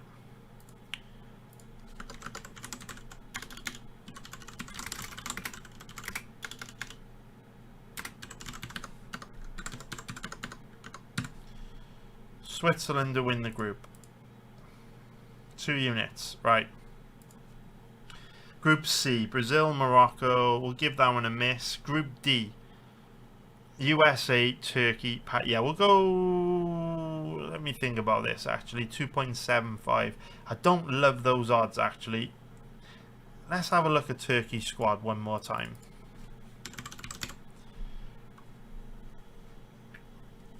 Oh, they have got a very good squad. They have got a very, very, very, very good squad. They've got a really, really good squad. They don't have an out-and-out striker. They've kind of got the same issue as the Netherlands. They do have a very good squad. Extremely good. Aronson, Balogun, Pepe, Pulisic, Villa, Haji Wright, Zendejas. Very weak in midfield, though, in my opinion, outside of, obviously, Weston McKennie. Very weak in midfield. And very, very weak at the back. So we are going to go... We will go for Turkey to win that group, actually. We will go for Turkey to win the group. We're only going to go 1 unit, though, because that is a competitive group. So we'll keep it at 1 unit. Okay. Group E, Germany, Ecuador, Ivory Coast, Curacao. Group F, we're going to give that a miss as well, because I think Sweden, Japan or Netherlands could finish top of that group. Group G, Belgium, Egypt, Iran, New Zealand. We'll give that a miss as well. Group H, Spain, Uruguay, will give that a miss. France, Norway, Senegal, will give that a miss. Argentina, Austria, will give that a miss. Portugal, Colombia, will give that a miss. Group L will give that a miss as well. Okay, next betting market. Group qualification, yes or no? Yes or no? What's that, Pendino, mate? I hope you're doing good, man. What's that, Pendino? Alright. Group qualification, yes or no? So this includes the third place ranked teams as well, which is why the odds are going to be absolutely terrible. So, Bosnia-Herzegovina. Let's take a look at them.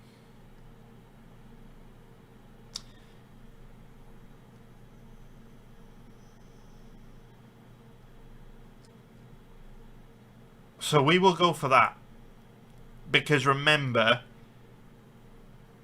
the best of third ranked place teams mean Bosnia-Herzegovina will very likely qualify out of the group, because Canada and Switzerland, or Canada are very bad defensively, Switzerland concede goals, and Bosnia will likely beat Qatar. So we will go 3 units on that. Very, very good value bet.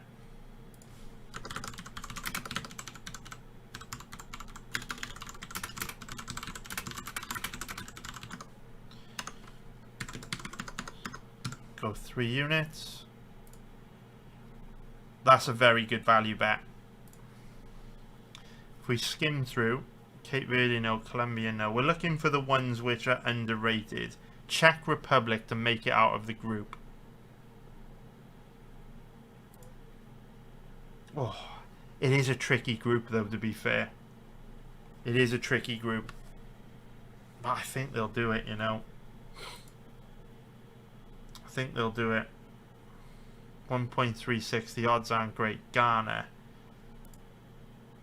No, we'll give Ghana a miss. That's a tough group.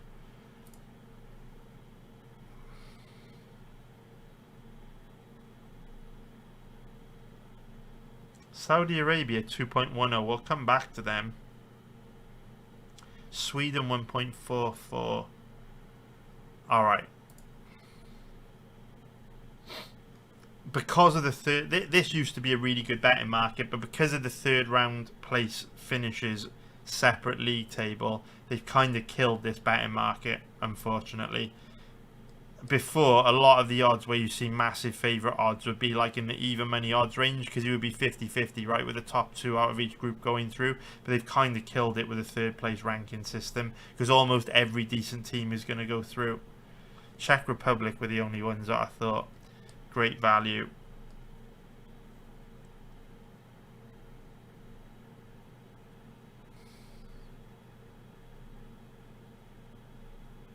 I'll give it a miss. Alright, group forecast. Let's see if we can work this out.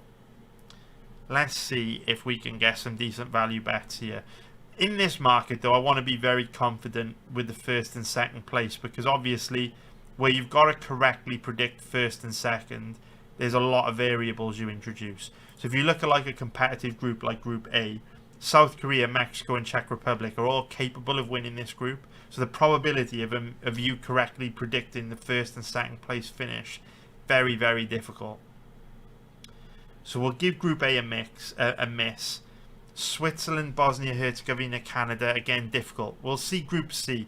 Brazil, Morocco, how's that looking? First, second, 2.0, quite terrible actually. Turkey, USA, let's see what the odds on that are. I do like that. I do like that. Turkey and USA 5.0. We'll go for that.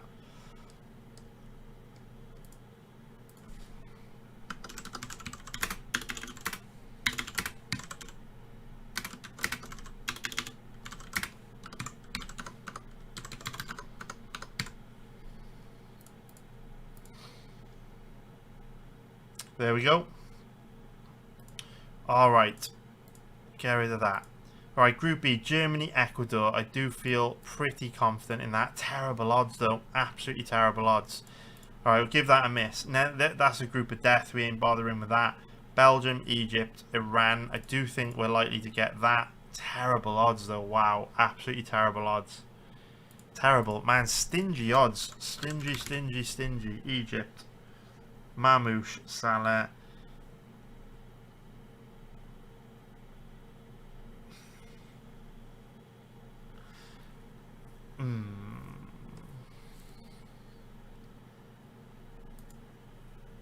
Realistically, are Iran and New Zealand going to finish above Egypt? I mean, probably not, right? Hey, what's up, T-City, mate? Hope you're doing good, man. Belgium, Egypt, first and second. We will go with that, actually. Purely based on the fact that I can't see Iran or New Zealand finishing above Egypt. So we will go for that. Okay, so it would be Belgium. Do you know what? My biggest worry is that Egypt might actually win the group, as crazy as that sounds. But I just think Belgium have been so poor. What was it? 2.62? Yeah, 2.62. 1 unit. Save bet. There we go. We're in. Alright, next up. Group H, Spain and Uruguay. I think we can be pretty sure that 1.80. Fucking come on, man. So tight. It's not worth bothering with. Is it, though? Is it? It probably is. It probably is worth bothering with. Thinking about it logically, it probably is worth bothering. And it's these kind of bets that will hopefully pay for the riskier bets that we're taking a shot on. What was it? 1.80. We'll only go 1 unit on this, though. Don't want to go anything too crazy. There we go. And then Group I, France and Norway. Yeah, we'll go for that. I wouldn't be surprised if Norway won the group, though. Would not be surprised one little bit if Norway won that group. France, very, very, very inconsistent. Pop that in there. Another one. Alright, next group. Group J. Argentina, Austria. Yeah, pretty confident with that, to be fair. Pretty damn confident. We'll go Argentina. Although, again, I wouldn't be surprised if Austria won the group. Decent team. You've also got to think as well, with a best of best of third ranked kind of system, there's not as much pressure on the teams to really go for it to finish top of the group. They get obviously an easier journey through the back bracket if they win the group theoretically, but there's not a massive amount of pressure on them anymore, with basically the top 3 teams from every group going through. So we'll do Portugal, Colombia as well.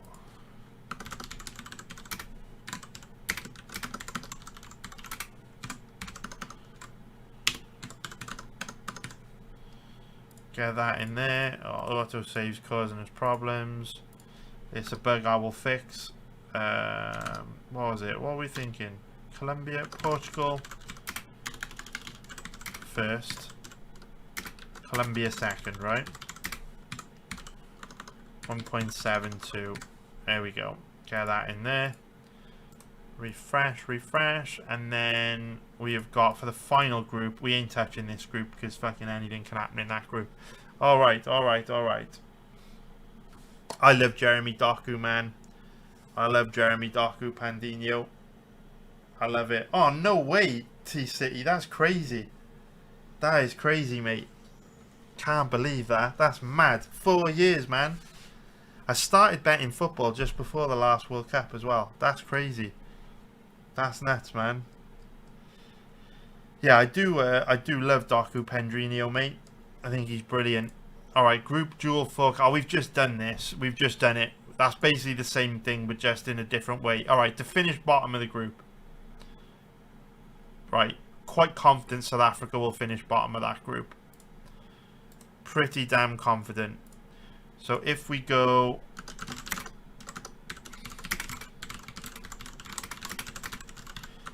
South Africa to finish bottom of the group. We don't mind that. Alright, next up, Qatar, Switzerland. Yeah, okay. Qatar's odds too steep. Haiti. Australia to finish bottom of the group. Let's take a look.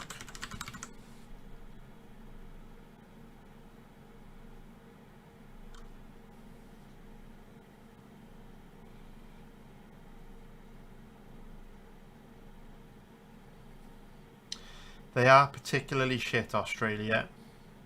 But is there enough value in betting on them to finish bottom of the group?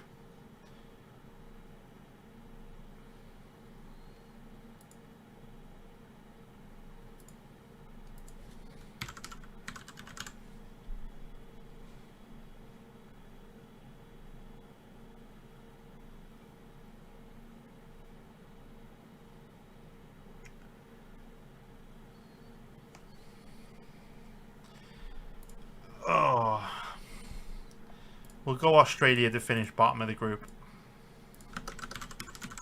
They're particularly weak on paper.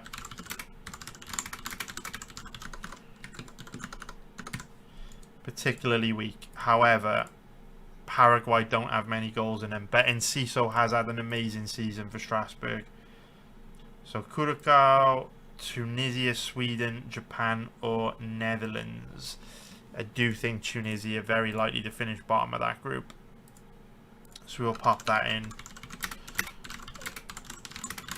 And we will go 2 units on that as well. Locking it in, 2 units. Oh, nice one. Hopefully we can make some more money on this one, T-City, mate. Fingers crossed. Yeah, I love Doku Pendrinho, mate. Be interested to see how he does for Belgium, because Belgium obviously on a bit of a decline. So it'll be interesting to see if he can be their talisman now going into this tournament. Group G, we'll leave that. Group H, we will... I'd be surprised if Saudi Arabia finished bottom of that group. Let's have a look at Cape Verde's squad.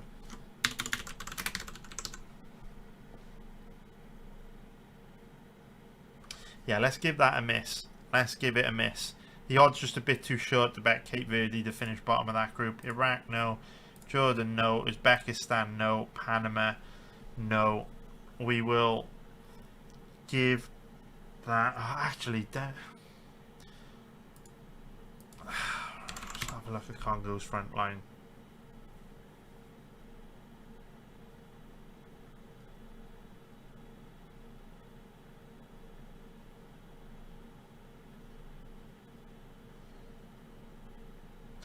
Do you know what? We will actually go Uzbekistan to finish bottom of that group as well.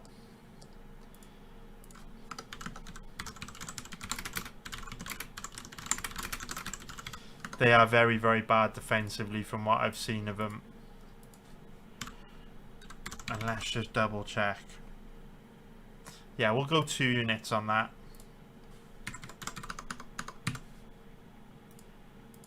There we go. Alright, there we go, there we go, there we go. Alright. There we go. Okay.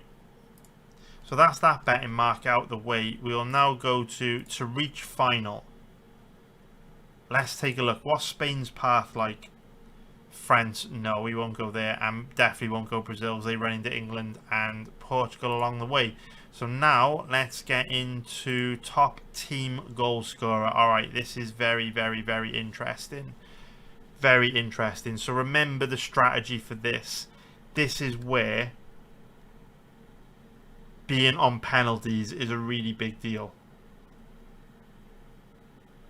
And this can be tricky because if you look at domestic level, Amura and Mahrez both take penalties for their clubs.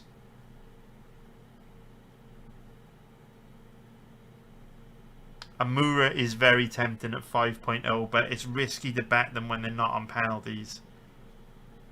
Again, will Lionel Messi play? What we need to have a quick look at is how Argentina have been setting out tactically in some of their recent games.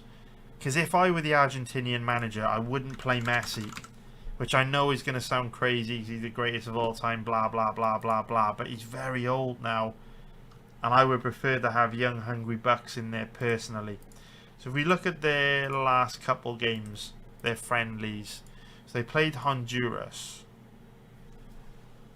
They didn't even start with Alvarez. Messi wasn't in the squad. This is the thing, right? If Messi isn't in the squad or doesn't play much, Alvarez to finish top goal scorer is basically guaranteed. So we'll have a little sprinkle on that at 4.0. I think it's worth it. Because even at this stage in his career, you know, late 30s, Messi is going to be injury prone. So we'll go Julian Alvarez to finish top goal scorer for Argentina. And that'll be 4.0, and we'll go 1 unit on that. Okay. That bet is pretty much guaranteed to win if Messi doesn't get a lot of game time. If Messi gets a lot of game time, it's tricky because Messi will be on penalties and free kicks. But I have a feeling they won't play Messi that much, just like a gut feeling. So the problem with betting a team like Australia, they may not get many goals at all. So we will give that a miss. So Australia, Sabitzer, Arnautovic, Gregoric.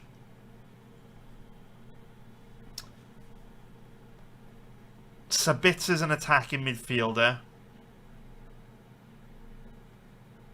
Arnautovic is probably on penalties.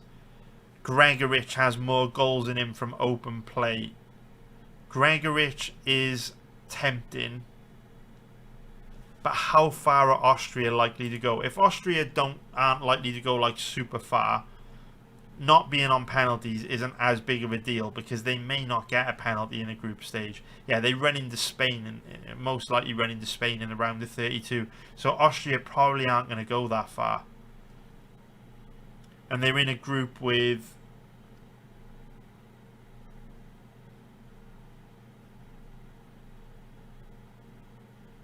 Algeria, Jordan. They're likely to get a lot of goals. Let's have a look on Wikipedia. See how many goals Gregoric scored this season. Whoops, there we go.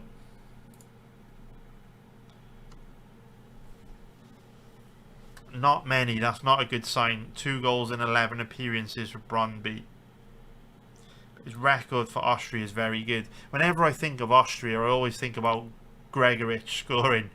He's been an absolute goal machine for him. Let's have a look at Arnautovic. He's at Red Star Belgrade, I think, at the moment. Or, in Serbian, Savizna Sneveznia, or however the fuck you pronounce it. Red Star Belgrade. Like to be scored in half his games this season. Obviously, the Serbian league. Actually, the Serbian league probably isn't a massive step down in level from the Danish league, to be fair.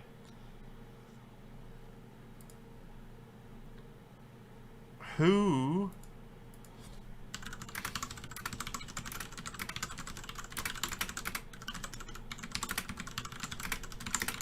have a feeling it's Sabitzer. It's Arnautovic or Sabitzer, which kind of makes it risky to take Gregoric, to be fair. It's a tricky one, that. So into the Belgian squad. Trossard's obviously had a good season for Arsenal. He scored a lot. De Bruyne is going to be on free kicks. Lukaku is probably on penalties. Tricky to say, but I think De Bruyne will probably take the free kicks. Lukaku on penalties. So, from that perspective, do you know what, Combat Pulse? I just don't like. I know this is going to sound crazy, right? But for me, it's so insane to play Ronaldo or Messi in this tournament, because if you look at Messi at domestic level at Inter Miami, and if you look at Ronaldo at domestic level against Al Nassr, like, obviously they're the 2 greatest players of all time, but Father Time's undefeated. Like, sports is a young person's game.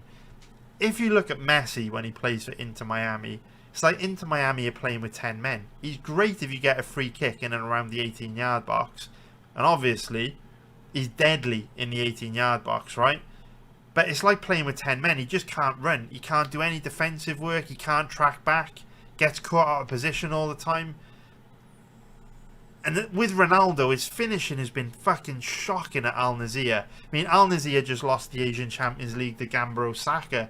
I think it's crazy. They're just too old now, man. Less sleeping dogs lie, as they say. It's a young person's game. I wouldn't play Ronaldo or Messi. And I think if Portugal and Argentina do play Ronaldo and Messi, it'll be detrimental to the team. You're way better off having young players in attacking positions who can run and track back and defend. I just don't understand why you'd play Messi or Ronaldo. Personally, it's crazy to me. But what do I know, man? What do I know? I think you'll see this tournament, though. If Messi and Ronaldo do play, I think you'll see them both struggle, and I think you'll see both managers of Portugal and Argentina face a lot of criticism for playing the big names as opposed to picking the best team, the best squad, the best players. Messi and Ronaldo, they're not the best Argentinians and Portuguese in 2026. It's just a harsh reality. Happens in every sport, right? It's a young person's game. So Lukaku and De Bruyne, Kevin De Bruyne. This is one of those markets where, if Belgium aren't likely to go very far in the tournament, guys like Trossard, guys like De Bruyne do become interesting, because if they're not in the tournament for long enough to actually get many penalties, Lukaku being on penalties doesn't matter as much. So if we look at Belgium's path, Egypt, they're likely to score fucking loads of goals in the group though. Egypt, Iran and Belgium. Egypt, Iran and New Zealand, that is probably the easiest group to be in. So Belgium will score a lot of goals. Then they play South Korea, who are bad defensively. So actually, yeah, I wouldn't bet against Lukaku there. He's probably going to score a fucking boatload in that group. So Bosnia-Herzegovina, we do have a good value bet, boys. We are going to go for... Where have they gone? Where have Bosnia gone? Did they just disappear? Where the fuck have Bosnia gone? Am I going insane? Where have Bosnia disappeared to? Did Bosnia just disappear, boys, or am I going out of my mind? What the fuck just happened? Let's just refresh. Where the fuck did Bosnia go? There they are. Demirovic. For sure. 6.0 bargain. Dzeko, similar to Ronaldo and Messi. I'm not sure how much game time Dzeko will get. Demirovic is a goal machine for Stuttgart. And he was really good in qualifying. In fact, he was one of the main reasons why Argentina even qualified for the World Cup anyway. So we will go Ermedin Demirovic to finish top goal scorer for Bosnia-Herzegovina. We'll go 6.0. That's a very good bet. In fact, that's one of my favourite bets so far out of all the props that we've got. So definitely, he might even be on penalties. I don't know. Obviously, Dzeko you'd think would be first choice, but I don't know how much game time Dzeko is going to get. It is a bug. Teams are disappearing. Teams are disappearing on me when I click that show more twice. Alright, Brazil.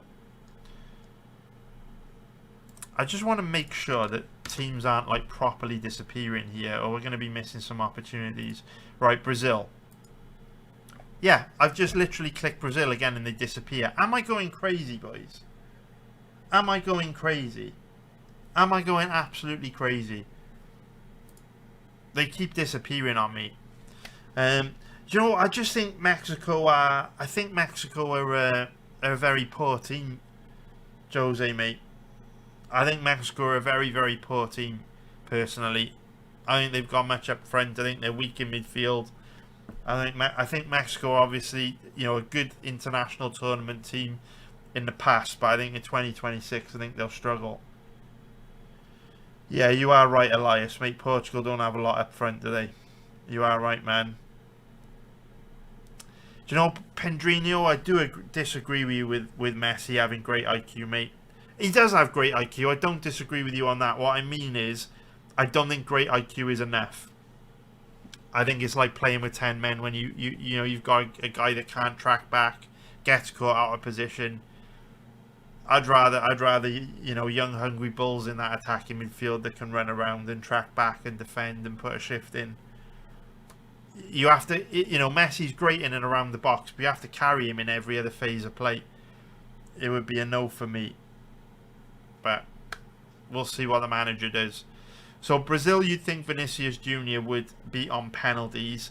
Obviously, if Neymar's on the pitch, he would be on penalties, but I don't think Neymar's going to get a lot of game time. But Vinicius Jr. 3.50, the odds probably a bit short there. So Canada, very, very interesting. Very interesting. Because Jonathan David is obviously an amazing penalty taker. In fact, I don't think I've even ever seen David miss a penalty. Larin's a donkey. Alphonso Davies is a left back, although he kind of plays left wing for Canada. Oluwase's a donkey. David's decent at 15.0. The problem with placing what appears to be obvious bets like Jonathan David at 2.20 is that if, say for example, David only scored once and Canada went out in the group phase, and then, you know, Alphonso Davies got a goal, you're splitting the odds.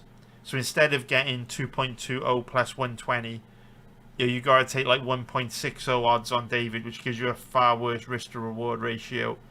So we will give that a miss. Cape Verde, and again, you have the similar problem with Cape Verde, where you know they're not going to get many goals. They might only score one goal in the tournament, and that could come off a corner.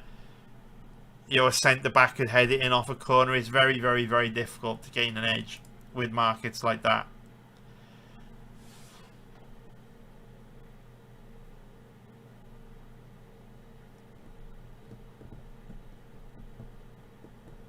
We have been talking about aging veterans. Colombia's front line, James Rodriguez, Cucho Hernandez.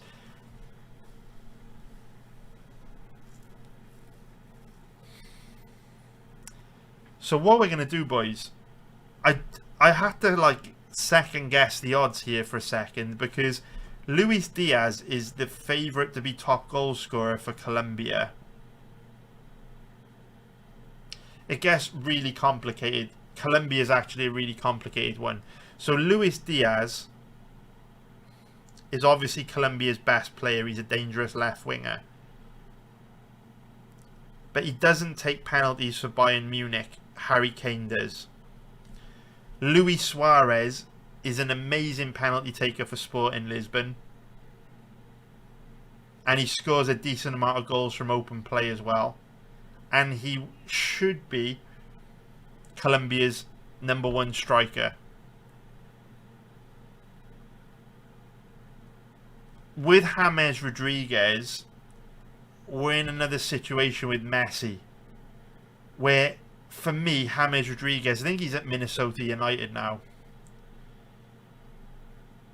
He was awful at Club Leon in Liga MX last season. And he's way past it. Again, it's a young person's sport. So if it were me, I wouldn't play James Rodriguez. But if they do play James Rodriguez, you'd think he would be on penalties and free kicks. Even though Luis Suarez, I don't think I've ever seen him miss a penalty for Sporting Lisbon. So this feels like an unbelievably good bet. Similar to the Demirovic bet, where with Demirovic, you've got Eden Dzeko, right? And you'd be like, well, if he plays Eden Dzeko, Dzeko will probably be on penalties, but how much will Dzeko really play? I think he's like almost 40 now. Same issue with James Rodriguez, same issue with Messi. So what we're seeing with a lot of nations in this World Cup is you've got these older veterans who are way past it, But to Pedrinho's point, they've got that, you know, that composure, that game IQ. They're not going to let the pressure get to them, right? I'm not saying the pressure will get to Luis Suarez, but if you're playing Rodriguez, if you're playing Messi, if you're playing Edin Dzeko, a big part of it is they're cool under pressure, right? Their experience. You'd think they would be on pens. I'm going to go Luis Suarez.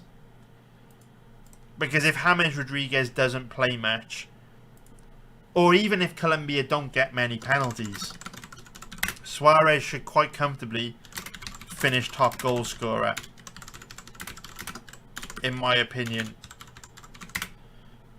And there's a lot of value on that. I think the reason why there's so much value on Suarez to finish top goal scorer is because obviously the obvious choice would be Luis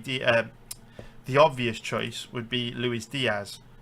He's Colombia's best player. However, he's a winger, and he's not. I doubt he's on penalties. I mean, I could be wrong, but if Luis Diaz doesn't take penalties for Bayern, why would he take penalties for Colombia when Luis Suarez takes penalties for Sporting? Do you know what I mean? You know, you'd think Suarez would get the penalties, but then Diaz might get the free kicks. Croatia it is. Budimir, Kramaric, Luka Modric, and Perisic. So again, from open play, you'd say Kramaric is going to finish top goal scorer, but Luka Modric is going to be on free kicks and penalties, and obviously Modric is a very good penalty taker. So it's tricky. If we take a look at the group, but then again, another problem in Modric is, as he's got older, again, we're talking a lot about these aging veterans now, similar to Messi, similar to James Rodriguez, he can't run like he used to.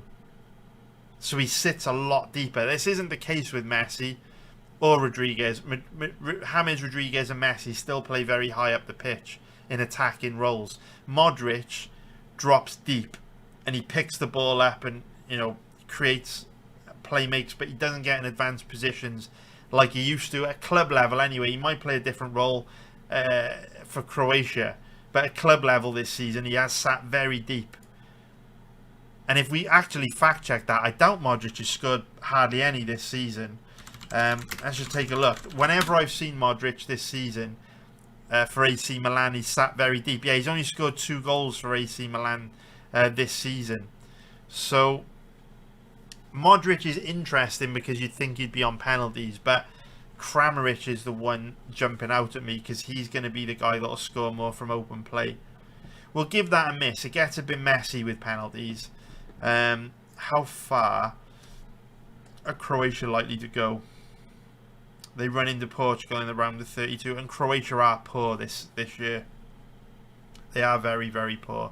I've actually got Ghana finishing above them. And before anyone goes, why the fuck have you got Ghana finishing above Croatia? Check their squad out.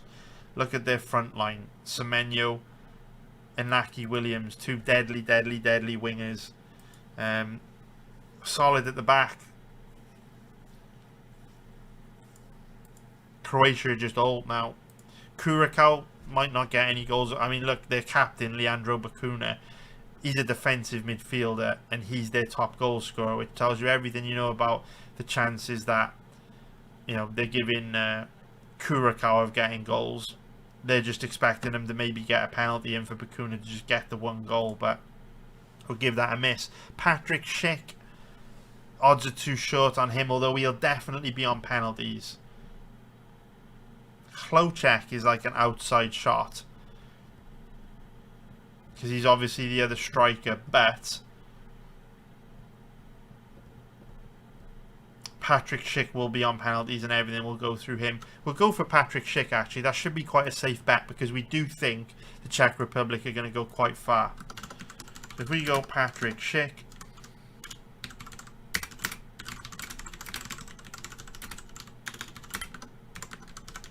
I know the odds are short, but I don't see anyone outscoring Czech Republic. I don't see anyone outscoring Patrick Schick for the Czech Republic. He's on penalties. He's a target man. He's good with the ball at his feet. Democratic Republic of Congo, Bukambu. Wissa is an interesting one. Would Wissa be on penalties? Obviously, he doesn't take penalties for Newcastle. But then I don't think Bakambu definitely doesn't take penalties for Real Betis. And I haven't seen Bakambu play much for Real Betis this season. He's been on the bench a lot. See how many goals he scored for Real Betis. And even if he's still there, maybe he is still at Betis. He scored 5 goals in 47. It's very poor. Yohan Wissa seems like a no-brainer there. An absolute no-brainer. I can't think of... I mean, maybe Bakambu's on penalties, but he's barely played for Real Betis this year. Every time I've seen Betis this year, he's been on the bench.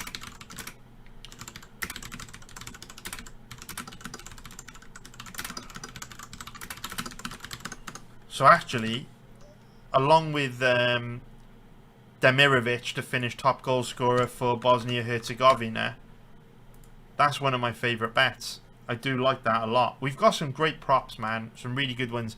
And for those of you just joining the stream, once this stream's all done, I'll put a link in the description below to the bets, so you can get in on them. Yeah, fact, man. I will put all the bets. So I'll be live streaming almost every game throughout the World Cup. Like, because I talk to you guys every week in my UFC videos about how, you know, UFC is only one half of what I do. And I live bet football.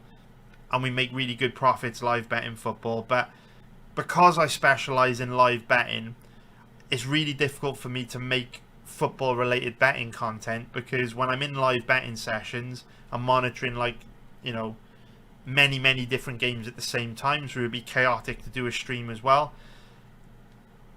And also, because I don't place pre-fight bets other than like tournament props like this, it's not like I could do like football breakdown videos like I do for the UFC. So I thought the World Cup's a perfect opportunity for me to actually live stream myself live betting World Cup games, so that you guys can actually see how I bet for a living on this sport.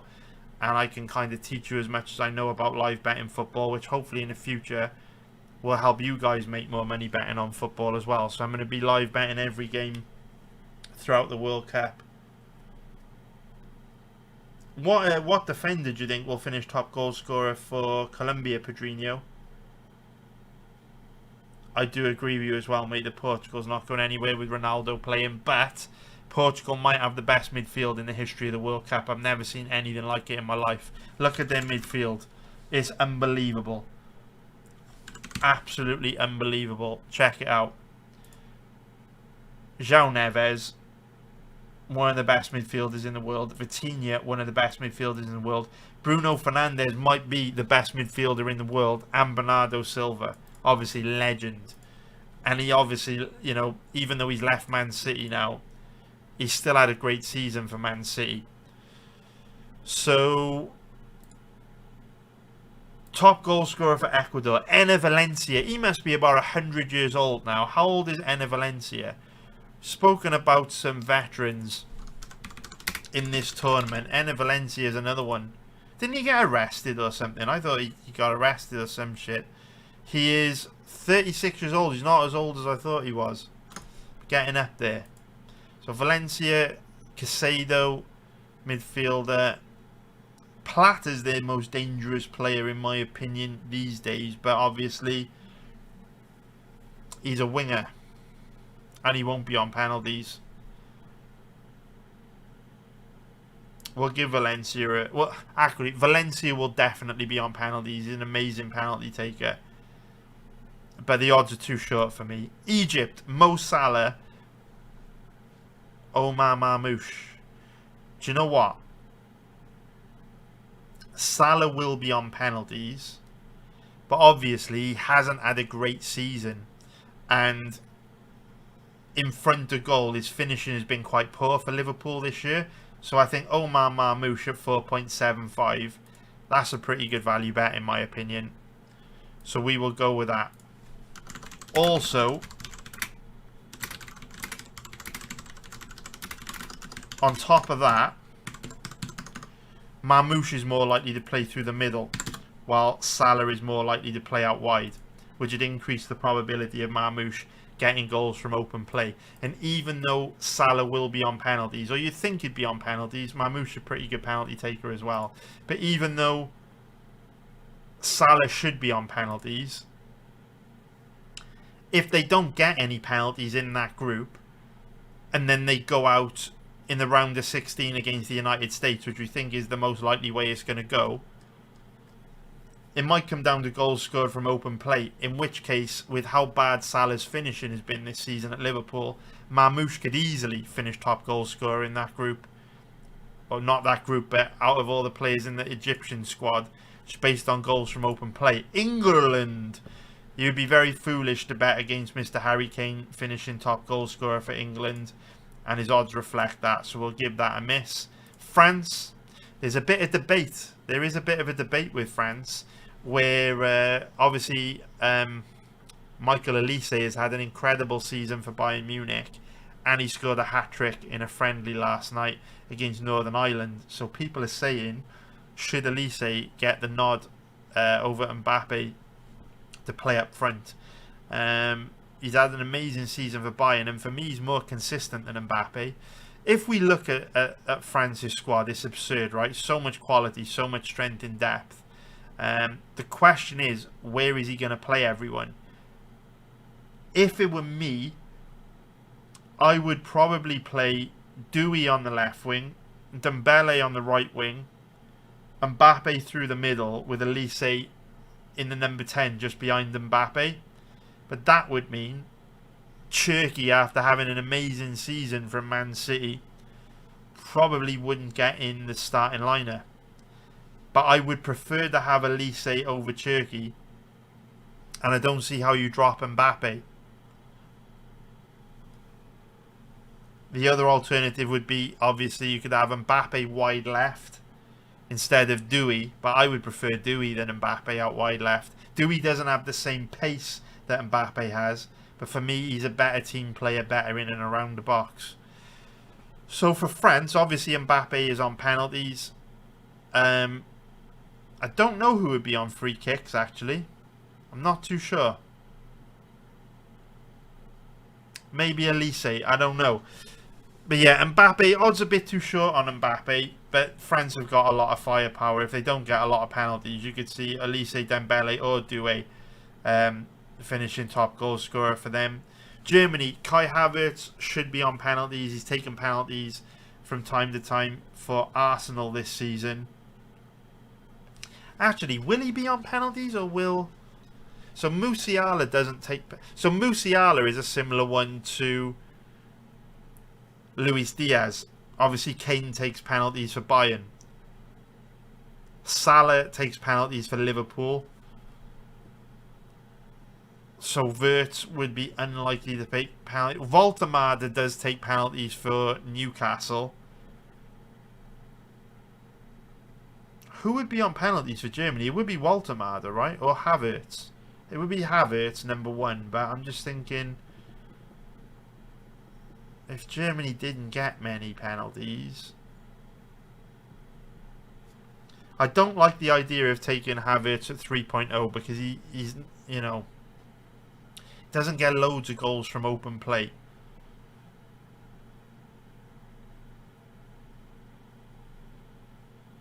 We'll give Germany a miss. Ghana.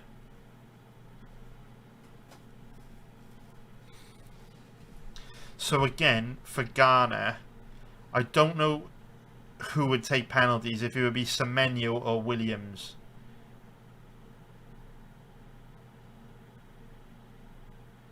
It definitely wouldn't be Jordan Ayew, and it definitely wouldn't be Thomas Asante. Because obviously Haaland takes penalties for Man City, and I don't recall Semenyo taking penalties for Bournemouth. Who would take penalties for Ghana? It would probably be Inaki Williams, right? And if it is Inaki Williams at 11.0 on penalty duty, that would be a great value bet. Who is likely to take penalties for Ghana in the 2026 World Cup? It might be Inaki Williams.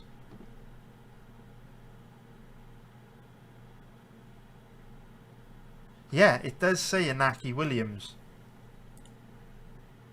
Oh, is this French?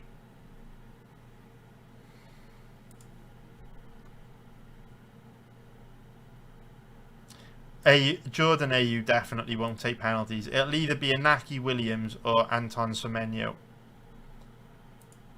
Now, this is the way that I look at... This is the way I would look at it. Semenyo is likely to get more goals from open play. But if you look at the groups, Ghana are in quite a tough, sweaty group. We spoke about how Panama are very good defensively, so it won't be easy for Ghana to get goals against them. Obviously, England, very, very tough. They're very solid at the back. Croatia, it's not going to be an easy game. So Ghana probably aren't going to get loads of goals in the group. Semenyo would likely get more goals from open play, but I have a feeling Inaki Williams would take the penalties. Did Semenyo take penalties for Bournemouth? I can't remember, see. I can't remember. I know for a fact Inaki Williams has taken penalties for Bilbao and Ghana. Is it going to give us that data? Total penalties scored 2. Once in the FA Cup was that a penalty shootout. He's only taken 1 penalty in the Premier League. It's got to be Inaki Williams, right? 11.0. It's got to be. You'd think Inaki Williams would be on penalties. I could be crazy. Let me know what you think. We did not quit MMA betting, Hugo. No, mate. We did not. What's up, 49ers, mate? I hope you're doing good, mate. What's up, 49ers, man? Yeah, so Elias, Elise's had an amazing year at Bayern Munich, mate. He's been absolutely unbelievable. So I'm pretty sure Elise will get the place in the starting lineup ahead of Turkey. I could be wrong. So Beep Beep in my Jeep is obviously French, and he's saying Elise will be on the wing. How will Elise be on the wing? Elise's a right winger, right, for Bayern. So who would he drop to play Elise right wing? Because you'd think it would be Doué left wing, Dembele right wing, and Mbappe through the middle. So how is he going to play Elise on the right wing? Well, he can't drop Dembele. Will he play Mbappe left wing and drop Doué, Dembele through the middle, and then will he have Elise on the right wing? Let me know, Beep Beep in my Jeep, because that seems crazy to me. Let me know. Or we'll have a look. What did they field against Northern Ireland? They played last night, right? Elise got a hat-trick. What position did he play?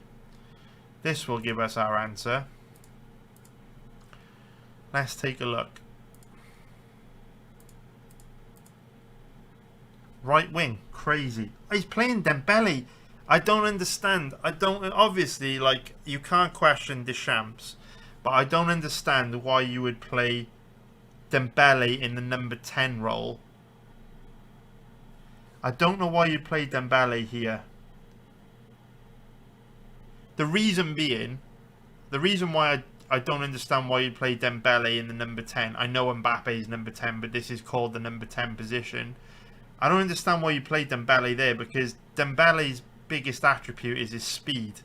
He's faster than Elise. So you prefer to have Dembele in a wide position, because obviously on counter-attacks, Doué, Dembele and Mbappe, they're lightning speed going forward. Elise is more of a playmaker, better with the ball at his feet. He's creative.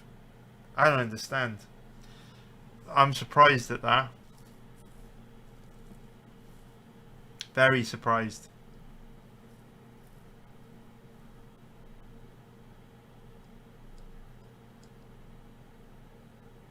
I would just switch Dembele and Elise's position, but maybe I'm crazy. I know Elise's had an amazing season on the right wing, and Dembele plays through the middle for PSG. I don't get it. I don't get it. Anyway, did we add the betting on? No, we didn't add the betting, so we gotta go Inaki Williams, finished, top goal scorer for Ghana, and it was 11.0, and we're going to go 1 unit on that. Lovely, get it in. Alright, next up, Haiti.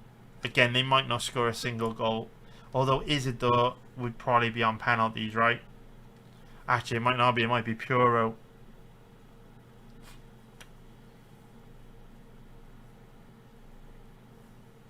Let's have a look at Haiti's group. Scotland, Morocco is here. They might not score a single goal because Scotland are well organised defensively. Morocco are amazing defensively, and Haiti won't get the ball off Brazil high enough the pitch to really cause them a problem. So yeah, they might not score a goal in that group. And if they do maybe get a couple goals, you'd have 2 players tied, and then you'd be splitting the odds, which would make both of them, Isidoro or Puro, a shit bet. So Iran, Taremi obviously most likely to score most goals. You're going to be on penalties as well. The odds are too short. Iraq, I have no idea. Ivory Coast. Who would be on penalties for Ivory Coast? I'm guessing Kessié. I am guessing Kessié. Diallo obviously doesn't take penalties for Man United. Don't think Diamande takes them for RB Leipzig.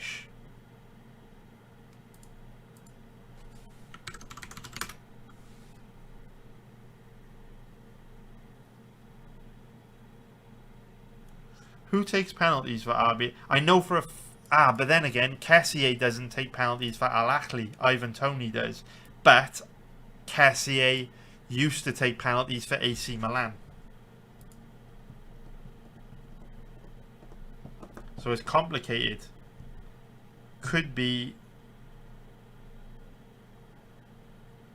I don't think Diamande takes penalties for RB Leipzig. Who is RB Leipzig's penalty taker? I don't think it's Diamande.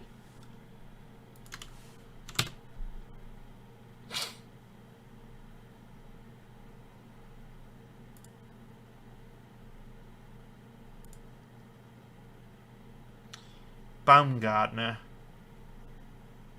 Romulo, or Raum. Or Romulo this season by the look of it. Yeah, so Diamande hasn't taken a penalty from this season. I should think it would be Kessié. I'm sure he used to be AC Milan's penalty taker. I'm almost certain. So 8.0 is interesting on that front.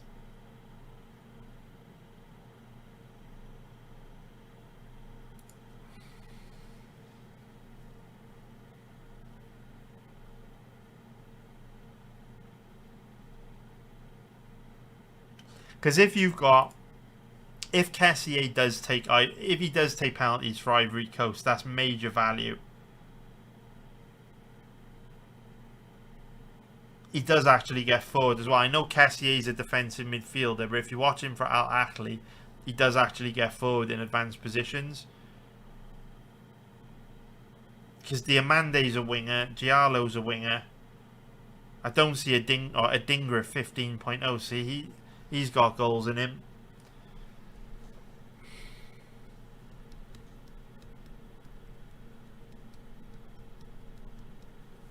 The question is, how far are they likely to go? How many games are they actually going to get? Croatia, Panama, England. See, it's likely to be such a tough group. And then they'd meet perhaps Colombia. I think we'll give that one a miss. Wader, Kubo, Nakamura, Maeda, Doan.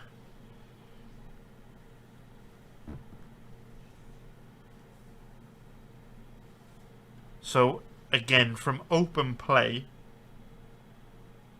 Ritsu Doan is calling my name. Because out of every single player here, Doan is the most creative.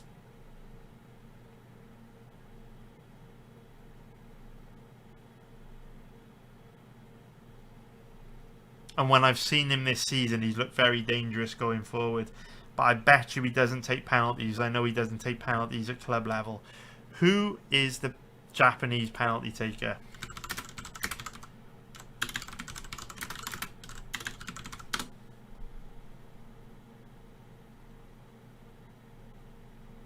Wader.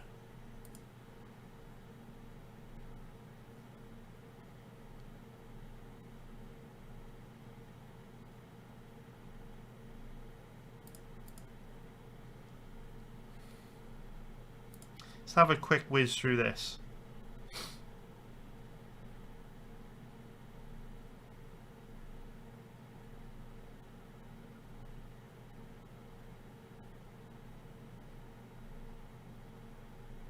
See, where these articles might be wrong, they're assuming Rodriguez will play, they're assuming Messi will play, they're assuming Arnautovic will play, they're assuming Dzeko will play.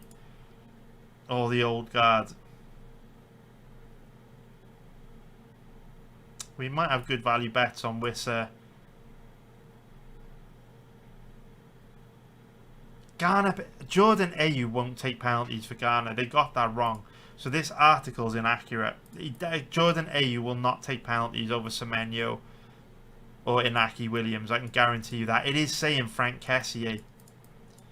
It is actually saying Frank Kessié. And then it's got Ueda as a Japanese penalty taker. Now, who else have Ghana got up front? Oh, Ivory Coast, sorry.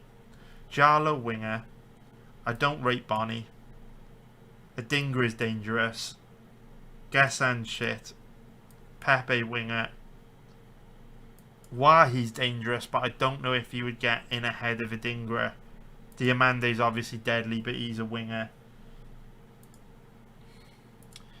The only thing that prevents me from taking Kessié is obviously he's a defensive midfielder, but if Ghana aren't likely to score many goals because they're in a tight group and then likely to go out in the round of 32, if they do get a penalty or two, at 8.0 it's not bad value. Do you know what I mean?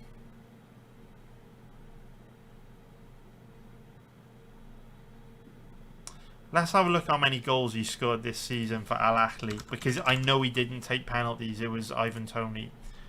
He scored 17 goals from 87 appearances, and he wouldn't have been on penalties. Definitely taking that. Definitely taking that. I didn't realise he scored so many goals from open play.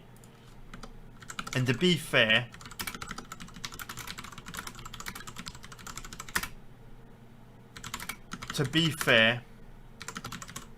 it's not easy to score goals in the Saudi Arabian Premier League, because culturally in Saudi Arabia they are very solid defensively. They're well organised. Like we've spoken about how difficult Saudi Arabia are going to be to play against. So what I bet with a goat, what I'm going to do, mate, once we finish doing this stream, I'll put a link in the description below of all the bets, because there's quite a lot. So I'll put a link in the description below, and then you'll be able to come to my website and you'll be able to see all the bets. I'll also be doing a live stream for every single World Cup game, and I'll leave a link in there as well, because we'll be adding to this as the tournament progresses.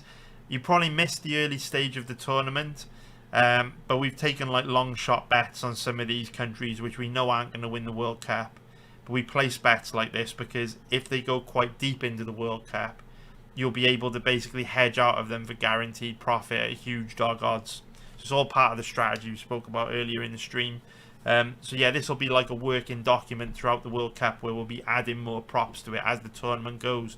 Like, if you think about it, once we know which teams advance to the knockout stages, then we've got a whole round of new prop bets to look for in the round of 32. Does Diallo really take penalties for Ivory Coast? I'd be surprised. Yeah, Diamande could be on pens, right? I'm only going to go with Kessié because scoring 17 goals from 87 appearances from defensive midfield in a tight league like the Saudi Arabian Premier League, that's really good. And then with the cherry on top of him taking pens as well. I mean, if he does take pens, he might not. I think that's really good. 17 from 87 appearances. And again, we're not necessarily always looking for like the most likely, the player that's most likely to finish top goal scorer, or else we would be going for guys like Eden Dzeko at Bosnia. But we're looking for like those guys in that 6.0, 7.0, 8.0, 9.0, 10.0 range, where you get really good value. Because realistically, if you look at the props we've got already on these top goal scorers, if we just hit one or two of them, we can lose all the others and we'll still be in good profit. You know, we can afford to take gambles. I like to go for like that high risk, high reward. Not necessarily always betting on the most likely outcome, but trying to find something with a tasty risk to reward ratio. Jordan might not score a single goal. Maybe they get a goal and you end up with two players tied on a goal. Maybe a centre back scores off a corner, set piece. Very difficult to bet top goal scorer for a team like Jordan.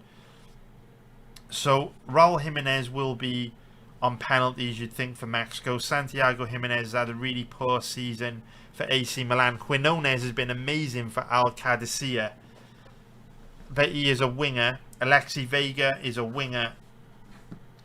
So yeah, we'll probably give that a miss. The odds are a bit too steep on Jimenez for me. Morocco, Brahim Diaz. Sabari, obviously very, very good for PSV Eindhoven. Ezelzouli, lethal for Real Betis. Sabari, attacking midfielder. Ezelzouli, winger. Brahim Diaz, number 10.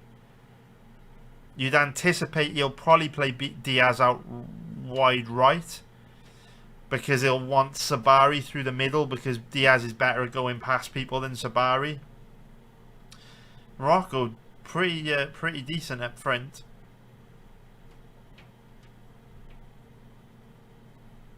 Who would be on penalties? It would be Hakimi, right? But obviously he plays right back.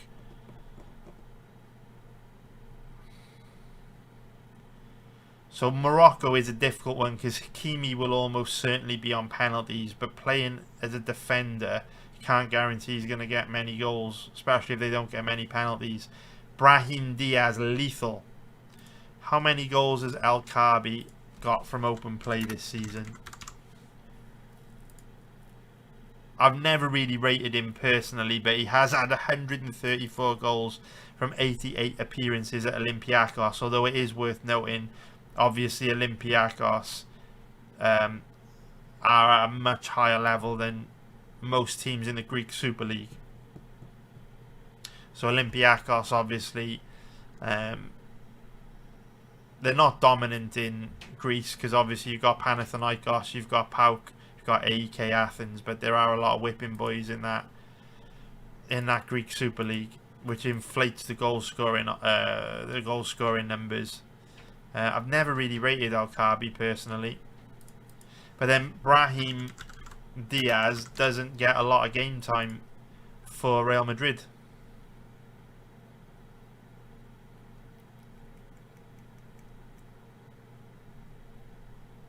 We'll give it a miss. We'll give Morocco a miss. Netherlands, Gakpo, Marlon, Depay, Broby, Somerville. Ooh, Somerville, 11.0. So who would be on penalties for Netherlands? Who would be on penalties for Netherlands? It wouldn't be Somerville, you'd think. It definitely wouldn't be Marlon. It would probably be Memphis Depay, right? Depay would be on pens? For me personally, Somerville at 11.0 is interesting.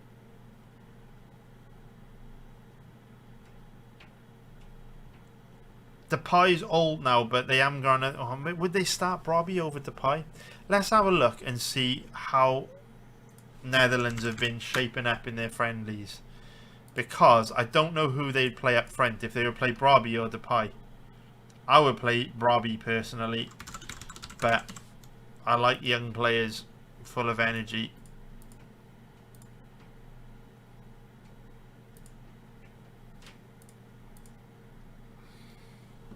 You'd think first half they're gonna, so they played Marlon through the middle. Why would they play Marlon through the middle? I'm going to give Netherlands a miss. The reason why I'm going to give Netherlands a miss, I don't really know where he's going to play everyone. Because Marlon would be a winger to me. I wouldn't be playing him too. In fact, I don't think I've ever seen Marlon play as a striker. He played wide for Borussia Dortmund, wide for Aston Villa. It's a no from me. New Zealand might not get a single goal. If they do, it would be Chris Wood, but the odds are too tight. And say, for example, again, they nick a goal off a bloody corner or something, it's a centre-back, it becomes very, very difficult to win a bet on Chris Wood. Because you'd have to split the odds if he was tied on goals. Norway, Haaland, I would not mess with that. Moving on, odds too shit on Haaland to take a bet. Panama, don't know enough about Panama's players to even comment. Paraguay,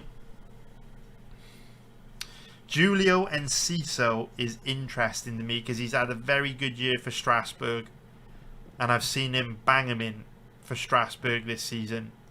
Almiron has been very poor in the MLS this year. In fact, he's been injured quite a lot as well. If I'm trying to think who would take penalties for Paraguay. We will actually go Julio Enciso at 11.0. That's very good value because at this stage he's going to be their talisman.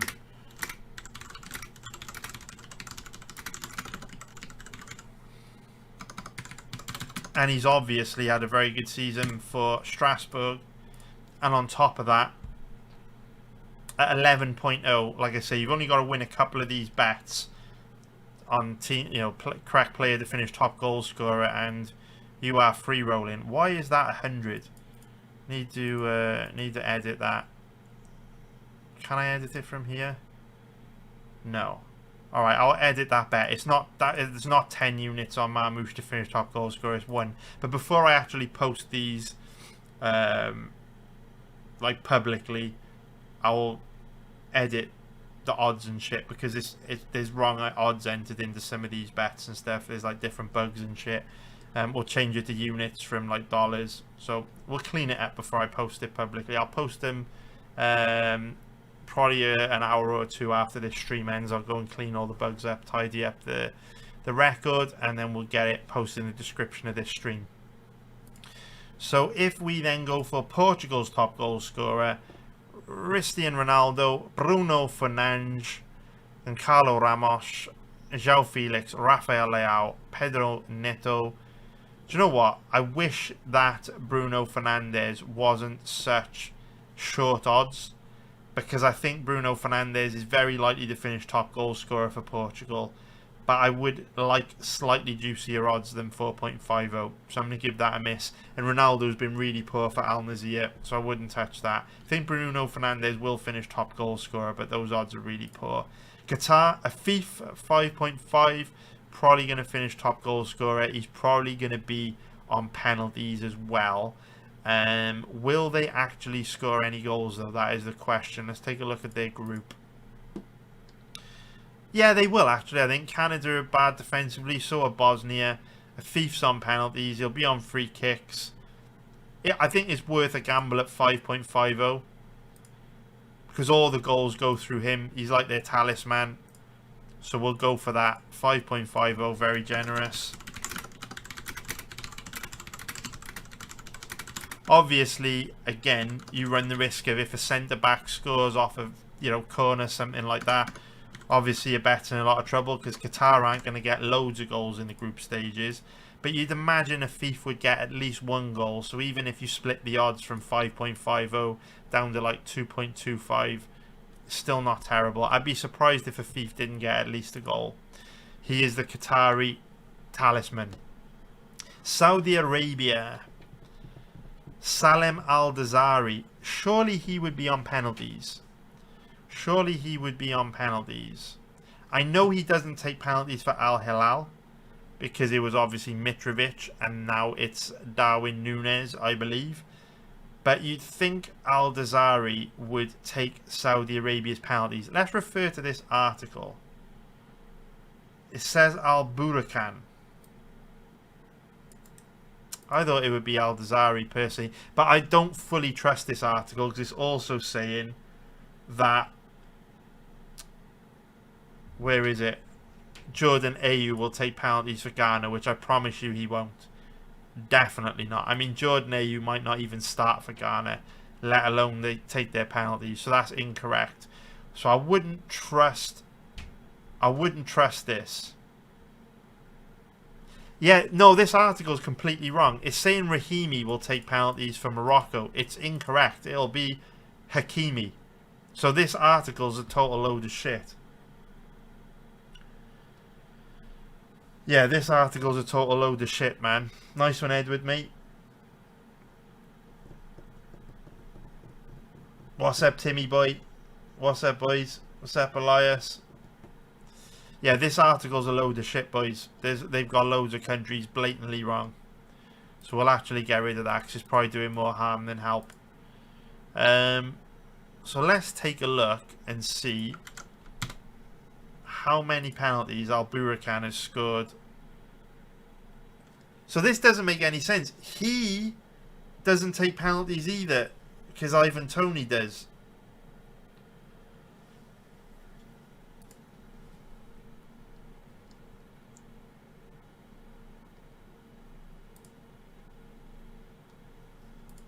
So he has scored 15 from 69.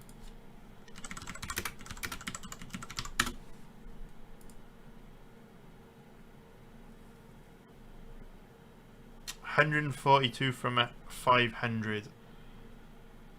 It's about 1 in 3. It's very good.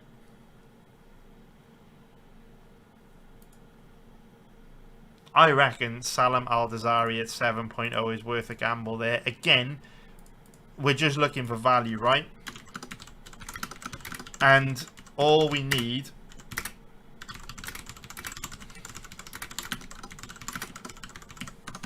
is to hit a couple of these and we're in profit in this odds range. We've got a lot of props so far. Hopefully we can hit a few of them. Scotland, Scott McTominay has been banging him in for Napoli. Outside of that, it's a bit, well, John McGinn obviously is dangerous as well. He scored a fair few for Aston Villa this season. Who would be on penalties for Scotland? Would it be Ryan Christie? Once upon a time, I remember him taking penalties for Bournemouth a very long time ago. Might even be Shea Adams. I don't know.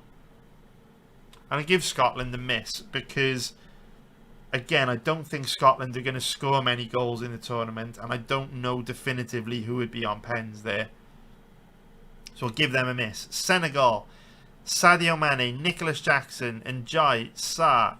You know what? Ismaila Sarr, 12.0.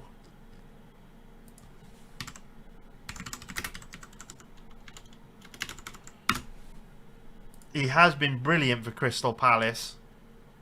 And he's scored about 1 in 3. Now, Mane would most likely be on penalties, but he has been very, very poor this season.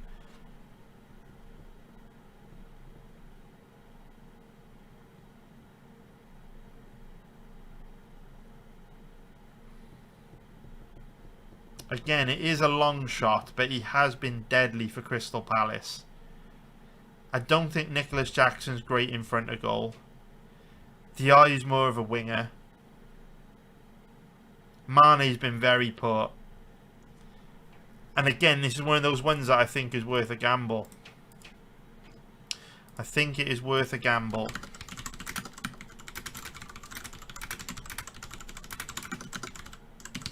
So we will go for it. Again, you don't have to win many of these bets to get in profit. You just got to take the calculated... Why did I do that? You just got to take the calculated gambles. We're not going for most likely outcomes. We're looking for that middle pack, which has got a great chance of hitting. So that when people are like, oh my god, I can't believe Sadio Mane didn't finish top goal scorer for Senegal, someone else middle of the pack did. You look at a guy like Ismaila Sarr, scored 1 in 3 games for Crystal Palace, which is an amazing ratio. Dangerous going forward. Nicholas Jackson, not great in front of goal. Seems like a bit of a no-brainer.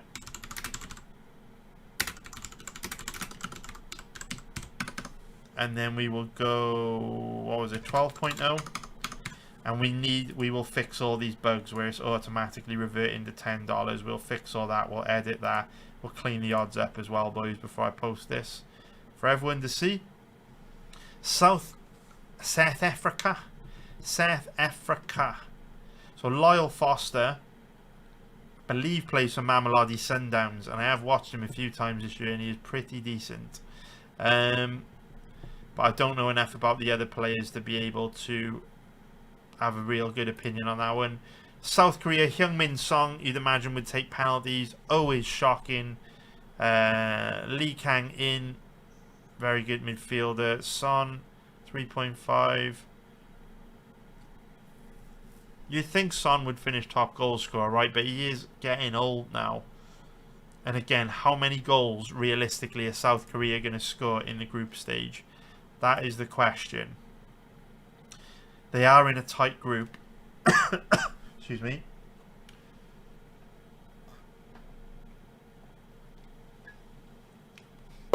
Yeah, I love McGinn as well, man. So, personally, George Parkin, mate, I just don't think Martinez is on Alvarez's level. Obviously, you know, it's a short tournament, anything can happen, but I would be surprised if Martinez outscored Alvarez. For me, Alvarez is way more dangerous in front of goal. Could be wrong, but I think if you're judging like Julian Alvarez based on how he looked at Man City, I would agree with you. Lautaro would be a risk for Alvarez finishing top goal scorer. But this season, Julian Alvarez has been unbelievable for Atletico. And to be honest with you, Lautaro, I don't think has had an amazing season for Inter. I know Inter won the Italian Premier League, Italian Serie A, but yeah, I think he's just surrounded by a very, very good squad. Whereas even though Julian Alvarez is surrounded by a good squad as well as at Atletico, Alvarez had a lot of moments of magic, a lot of like moments where he just scored out of nothing. And yeah, I think Alvarez is going to have a very good season, a very good tournament. Very, very high on him, and I wasn't at Man City. I thought Atletico overpaid for him, but now Real Madrid trying to buy him for 150 million euros. So what do I know? Probably shouldn't listen to me.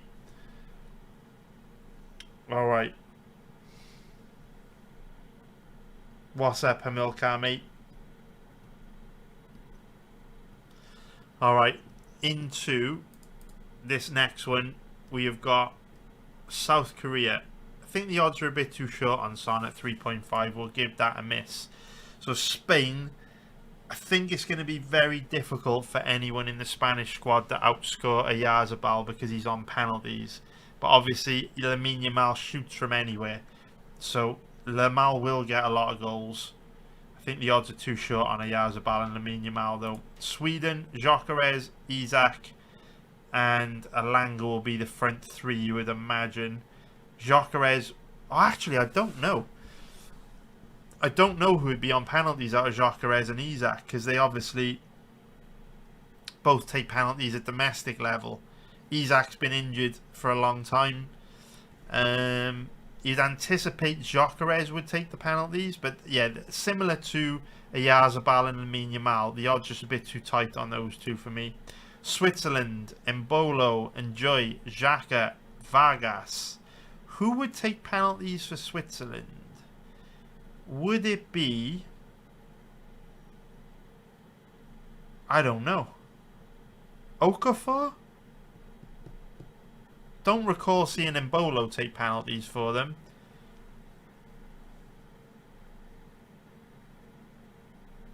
Maybe it's Xhaka, because why would a defensive midfielder have shorter odds than a winger? It must be Xhaka takes penalties, right? Who takes penalties for Switzerland?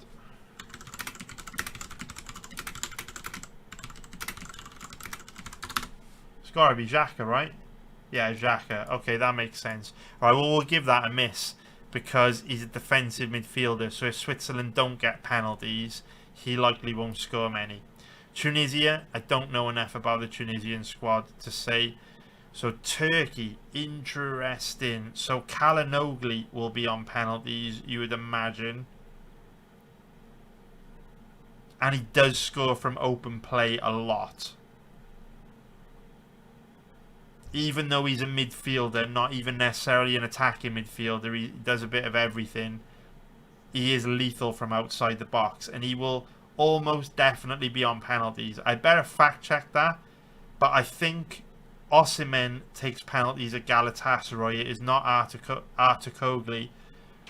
Obviously, Mbappe takes penalties at Real Madrid, and Vinicius Jr. if Mbappe's not around, so it will not be Artukoglu. Vlahovic takes penalties at Juventus. Calhanoglu, I believe, is Inter's designated penalty taker. So we will go Hakan Calhanoglu. I quite like that bet, boys. Hakan how the fuck do you spell? My Turkish isn't great. Calhanoglu. Okay. To finish. Top goal scorer for Turkey. Lovely jubbly. And the odds were 7.0, were they? So, let me just double check before I put it in. Yeah, I quite like that because he does score a lot of goals from open play. Let's actually look at his record this season. I feel like every time I watch Inter, I'm really struggling to spell his name. Is it because I'm getting tired? I've been streaming a while. Calhanoglu. There we go. Not as many as I would have thought. About 1 in 5, but he is obviously a deep lying midfielder, so we don't mind it. We don't mind it. He does get a lot of goals from open play. Uruguay, Darwin Núñez, Federico Valverde. Who would be on penalties? Obviously, again, Mbappe and Vinicius Jr. take them for Real Madrid, so it would not be Valverde at Madrid. I believe Núñez does take penalties now for Al Hilal because Mitrovic is gone. Wouldn't be Canobio. It wouldn't be Venus. Probably Núñez, judging by the odds. So we will maybe give that a miss. 7.0 on Valverde, though.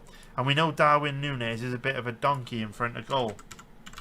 I know he's had a decent season at Al Hilal, but obviously he has only scored 6 goals in 16, though. Which isn't great. Especially in the Saudi League, where we actually saw Franck Kessié score in about 1 in 3 games, which I know is the same ratio as Núñez scoring 1 in 3. However, Núñez is a striker and Kessié is a deep lying defensive midfielder. So Kessié has the same goal scoring ratio in the Saudi Pro League as a striker, which makes me feel a hell of a lot better about our bet on Franck Kessié to finish top goal scorer for Ivory Coast. Valverde. Talk to me. See, it's difficult, right? His record 1 in 10 for Real Madrid, but he plays right back, defensive midfield, left back.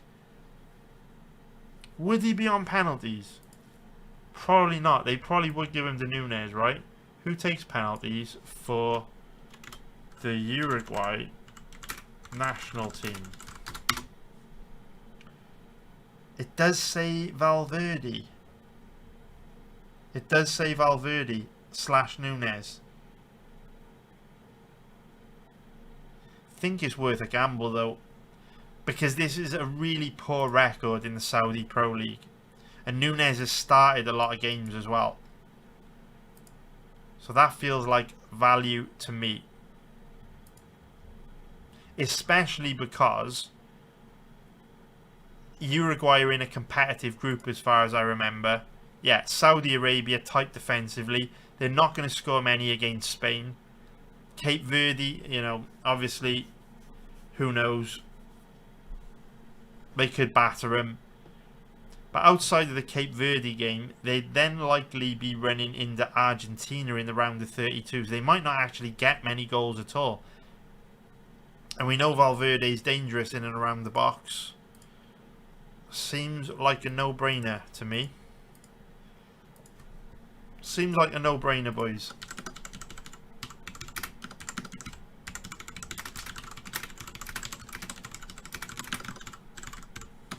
And we will go, what was it, 7.0? I'll double check now just to be sure. 7.0 was it? Yes.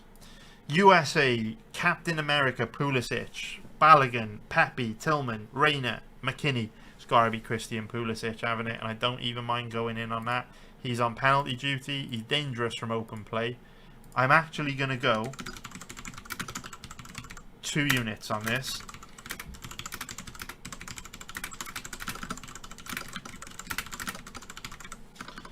What was it? 4.33. We'll go 2 units. And that is Mr. Pulisic, 4.33. Uzbekistan, I guess it would be Shomurodov. I don't even know where he's playing now. He was at AC Milan. I think he's in Turkey. Is he like a Trabzonspor or somewhere like that? Trabzonspor. Yeah, I know I think he's at a Turkish club. I should double check. I'm sure I saw him play in Turkey this season. Shomurodov. I was spelling great earlier on. I'm getting tired now. Başakşehir. I knew he was in Turkey. And I got the club wrong. I said Trabzonspor. And it's Başakşehir. Alright. Close enough is close enough. Alright. We got some real good value props in there. And let's move on now to players to start the first game. What kind of nonsense is this? What kind of nonsense is this, man? Is this just England? It's just England. That's another good point, George, man. Plays a lot.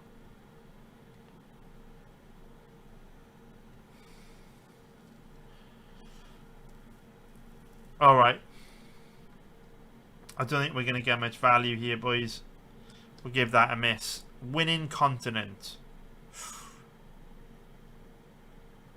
Give that a miss. Eliminated by penalty shootout. England. 4.33 bargain. First time winner. No. To reach quarter. Okay, here we go. We've had a few dead markets. We're getting to the good stuff now. To reach quarterfinals. This is where mapping the tournament out becomes very, very, very, very, very lucrative with markets like this. We generally perform really well on these markets. So what we will basically do, we will take a look at each team and we will go to our tournament bracket that we mapped out at the beginning of the stream, and we will see where each of these teams run into their first challenging game, and at that point we'll see if it's worth betting them. So we'll start with Spain.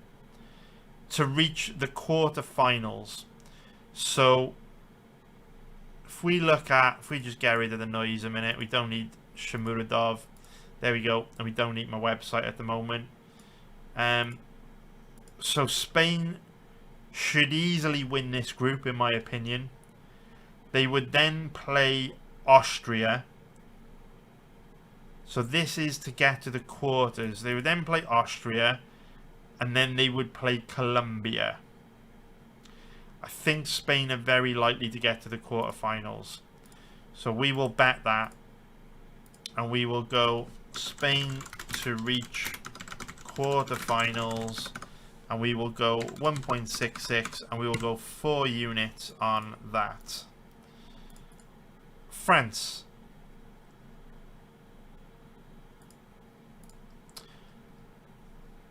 France are very likely to win this group as well. Norway could cause them some problems, but Norway aren't as good internationally as their squad suggests.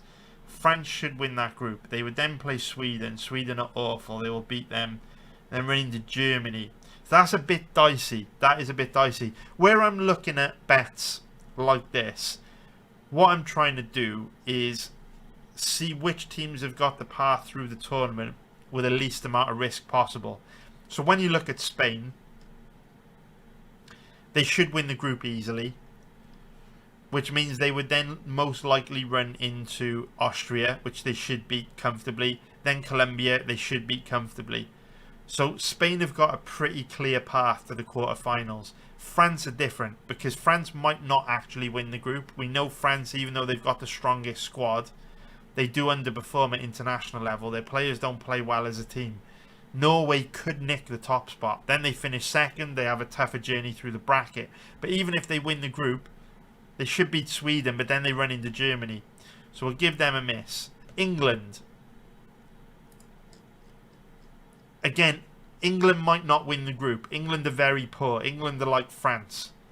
Amazing squad, but consistently underperform at international level. They should beat Senegal, but again, England don't have many goals in them, despite all the firepower they've got up front. Czech Republic's not an easy game. But then again, they should... The odds are terrible. The odds are terrible. We'll give that a miss. Argentina should win the group. They would then play Uruguay, which is not an easy game. South American rivalry. Then America, a host nation. Again, there's layers of risk. Uruguay tough. Playing a home nation in the round of 16. Austria, no picnic in the group stages. So we'll give Argentina a miss. Brazil should win the group, but Morocco are a potential banana skin. They are a tricky opponent in the group stage. Should beat Japan. Should beat Norway. Should beat England, although we don't care about that. Let me see what path they would take if they finish second. They would play Netherlands, which they should beat. Then Mexico, which they will almost certainly beat. So Brazil are another good one. 2.0. I'll go a little bit lighter on Brazil, just because they have been awful the last 18 months. But I think Ancelotti's going to sort them out. So what was it? 2.0. And we'll go 3 units on that.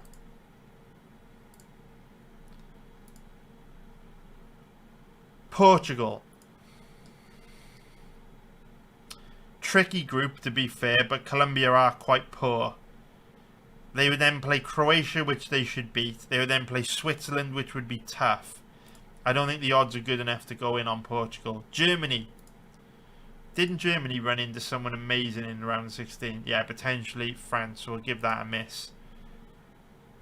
Netherlands. They've got a tough game as well, right? Brazil, was it? Morocco. We'll give them a miss. Belgium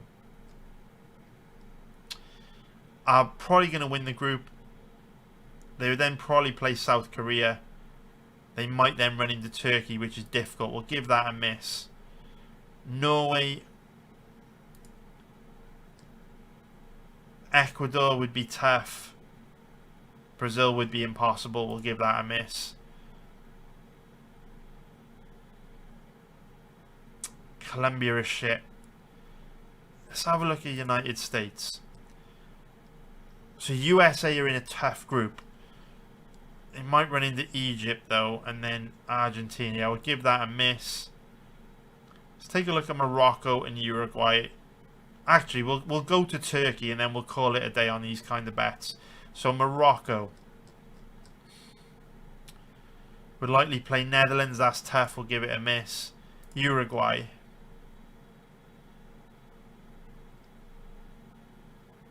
Very tough. We'll give that a miss. Japan.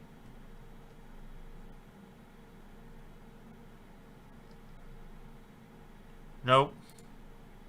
Mexico is shit. Let's have a look at Turkey. Okay. Could run into Canada. Then Belgium. Now we'll give that a miss. Alright, cool. On to the next one. To reach semi-final. So we can use the other 2 bets as a guide. We just want to look at if Brazil and Spain are likely to make it to the semis. So they would play Norway, then England. Spain would play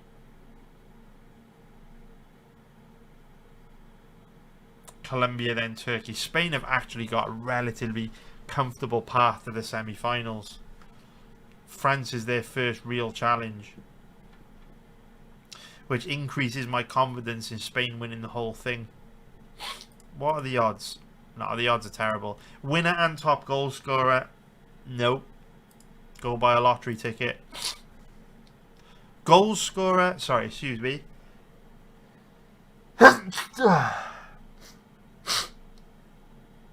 Oh, right. Who will score more goals? Messi or Ronaldo?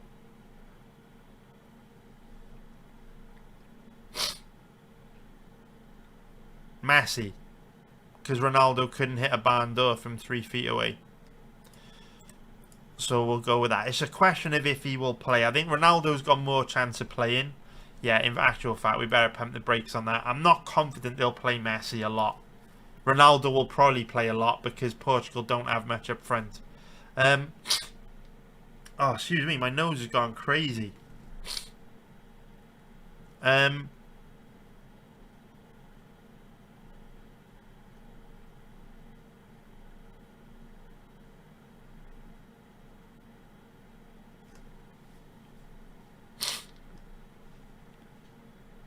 This is interesting because Mbappe will be on penalties, but Lamine Yamal will score more from open play.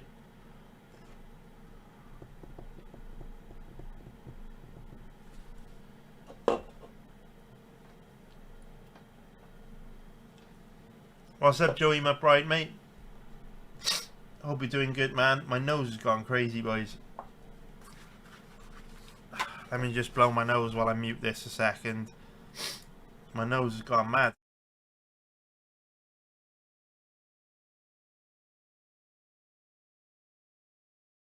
Sorry, guys. Must have got some dust up my nose or something. So Harry Kane should outscore Erling Haaland. Both are on penalties, but England are likely to go much further in the tournament. Or are they?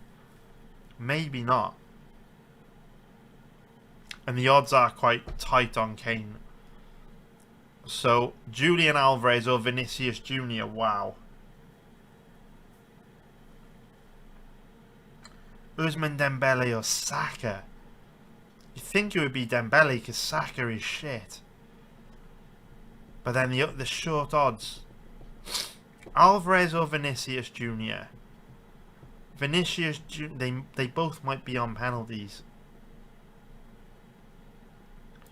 Rafinha versus Jude Bellingham. Florian Wirtz versus Bruno Fernandes. Lautaro Martinez versus Lukaku. Oof. Those are trappy betting markets, boys. That's the type of shit that the bookies toss out there to make you fucking lose money. Very, very tricky. You can talk yourself into betting anything there. Right. Team exact group points. Can we find value in this betting market? Algeria. So we're betting on the number of points teams are likely to get in the group stages. Exact points. Algeria. How many is 1 point? Because I wouldn't be surprised if they drew with Jordan because Algeria are shit. 7.0. So the bookies are expecting them to beat Jordan at 4.33.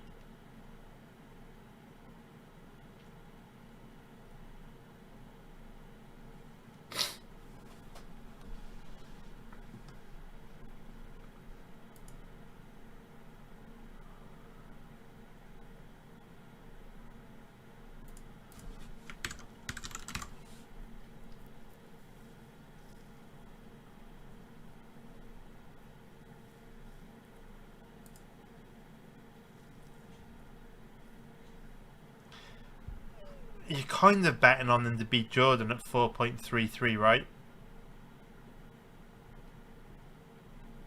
And you'd anticipate they'd be about even money to beat Jordan.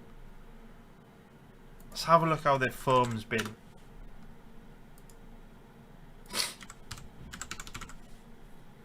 Because they have got a lot of firepower.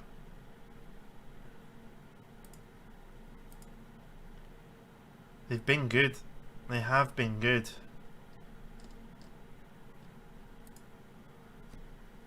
Alright. We will do it.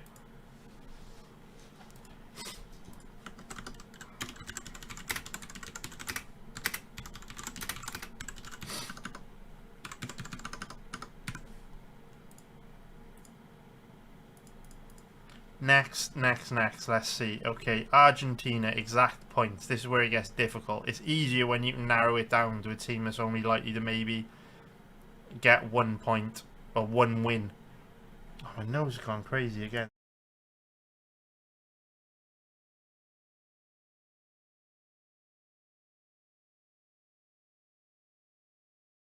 Been going for like 3 hours, but we still have much work to do.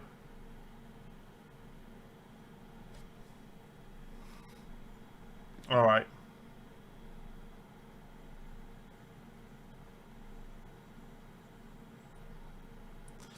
Let's take a look. Argentina. Very difficult to say. If I had to bet, I would say like 7 points. Pick up 2 wins, probably beat Jordan, then Austria or Algeria and draw to the other. 7 points would be 3.0 shit. Australia. Paraguay, they probably won't, maybe 1 point if they're lucky. 0 is 6.0, wow. Paraguay game's likely to be tough. I'd be really surprised if Australia beat USA or Turkey. So what we will do, we will go... Let's just refresh itself. We will go 1 unit on 0 and 1 unit on 4.50. Because Australia are shit.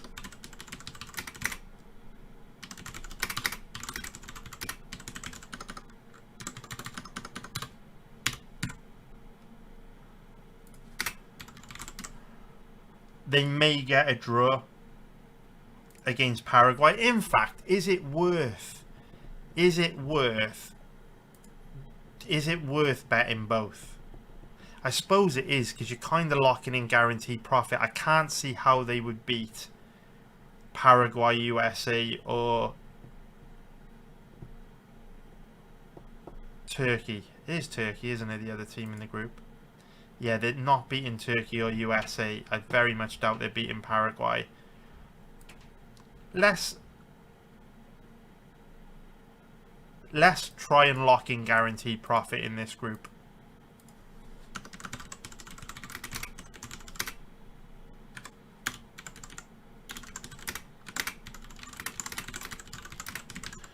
And then that was 4.50.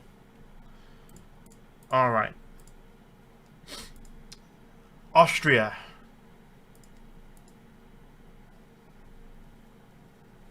Argentina, Algeria, Jordan. If I had to bet, I would say they will score 4 points. We ain't betting that though. Track me. Track me.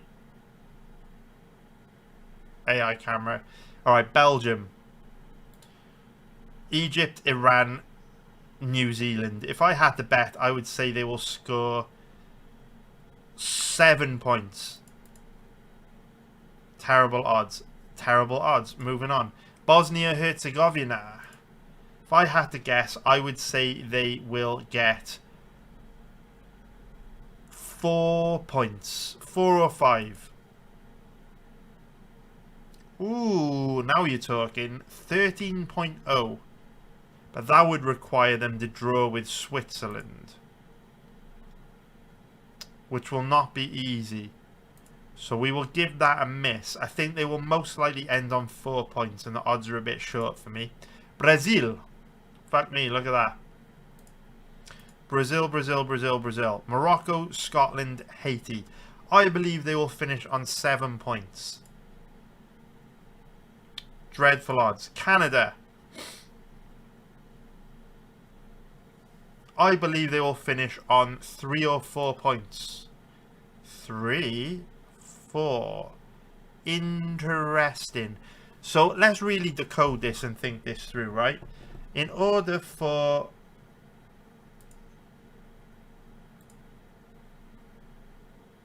Has the camera frozen?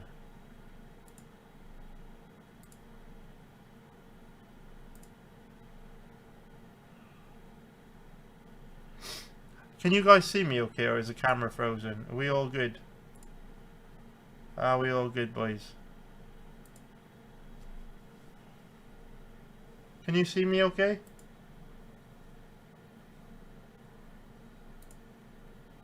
I think so. Alright. We're working okay. All right. So Canada, in order for them to finish on 3.0, they would need to lose to both Bosnia-Herzegovina and Switzerland and then beat Qatar. But 8.0, 4.0 for 4. All right, we'll give that a miss. Cape Verde, Saudi Arabia, Uruguay, Spain.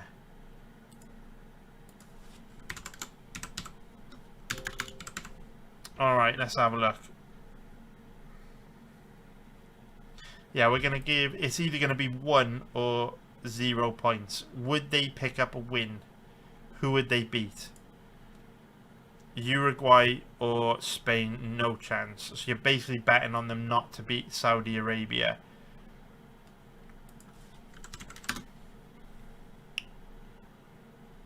So if we go Cape Verde...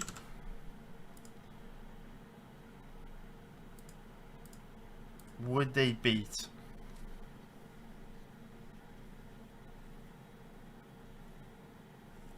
International football can be funny. Would they beat Saudi Arabia? Probably not. Is there enough upside to bet on 0 and 1? But you could lock in guaranteed profit. Would they get 2? Realistically, the only way these two bets would die is if they beat Saudi Arabia or picked up a draw against Uruguay, which they're not going to do. So that's off the table. Would they beat Saudi Arabia? Probably not. Probably wouldn't. How is Saudi Arabia doing?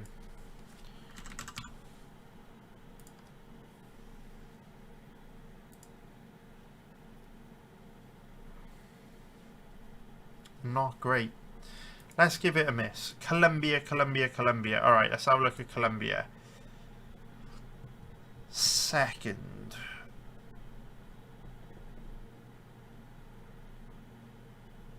It's going to be the 4 or 6 points on it. Then again, they could draw against Portugal, which would be 10.0. Would Colombia have a particularly good campaign, do you think?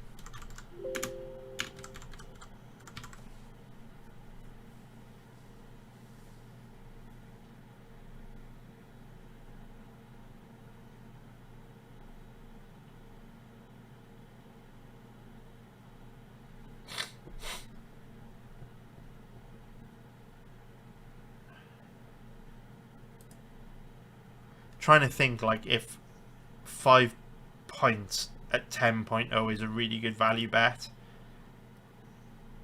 because you could see them beating Uzbekistan and drawing against Congo and Portugal.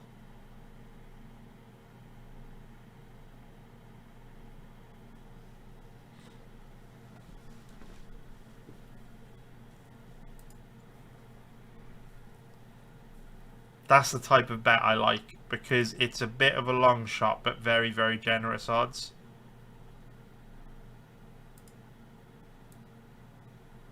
It would require Congo getting a draw, which, to be fair, they're not great. So we'll give it a miss. Croatia, the group of death. 3 or 4 points for Croatia, I reckon. 3 is 6.5, 4 4.0.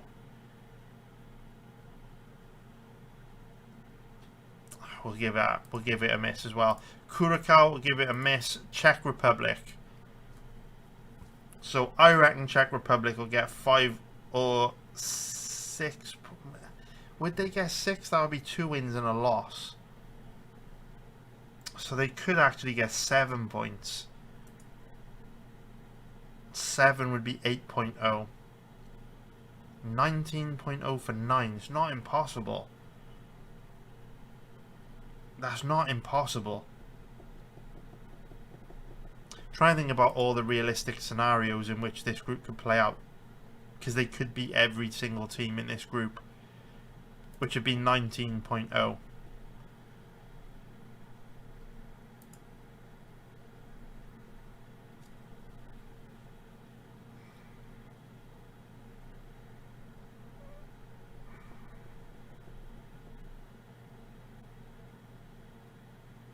7 would be 2 wins and a draw, which is also very, very possible. Because you could beat South Korea and South Africa and draw to Mexico. Or you could beat South Africa and Mexico and draw against South Korea. 7 points. I do quite like that. We will take the gamble at 8.0.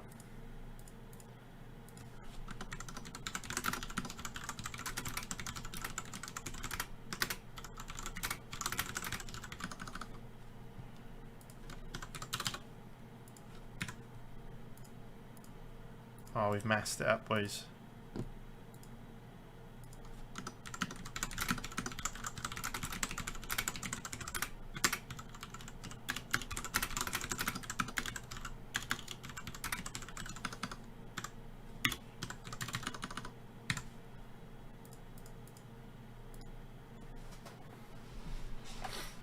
All right.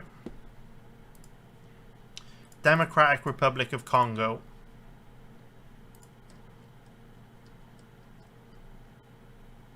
Will probably, I reckon, get 3 points. 3 or 4. 3, 4. Interesting. So 4 would require them to get a draw against Colombia or Portugal. But they do look pretty poor. We will go 3 points, actually, for 3.25.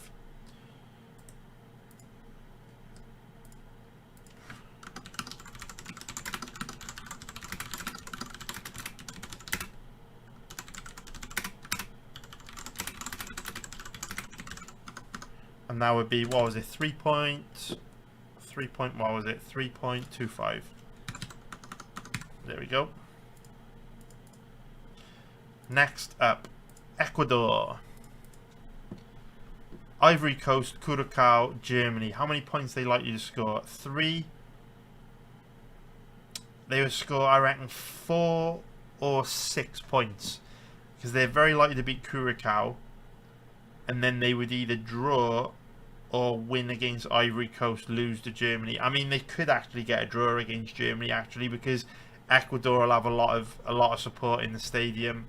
South Americans behind them. Or maybe they won't with the ticket prices. So it would be 3,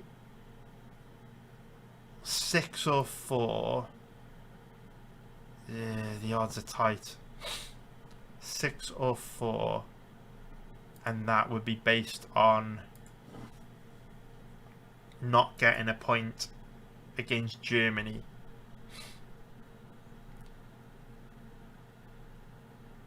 Which they could do. 6 or 4. If we bet both. 6 or 4. Realistically, are Curacao going to beat Ecuador? No. Are they going to drop points against, or are Germany going to drop points against them? Let's have a look. Very little up front. Alright, we will go 4 and 6 points. Because I think any other combination of points is quite unlikely for Ecuador.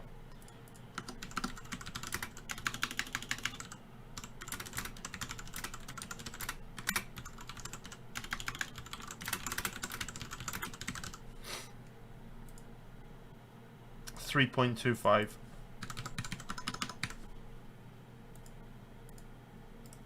And we're also going to go 6 points. 4.50.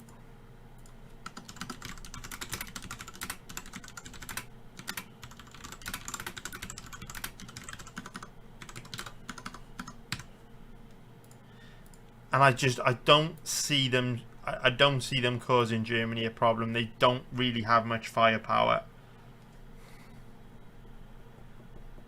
And Germany are ruthless. Egypt. 6 or 7 points, in my opinion.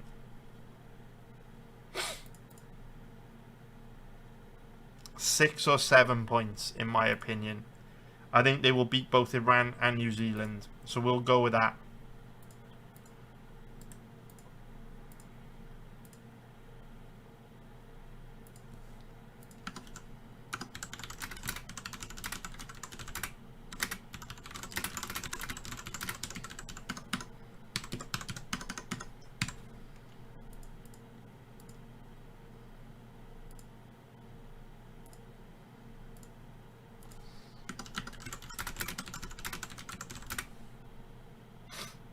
How many did we say?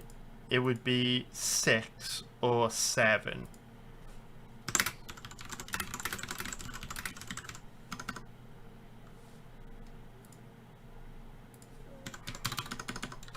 And that would be based on if they get a draw against Belgium. Or should we just let it ride on 6?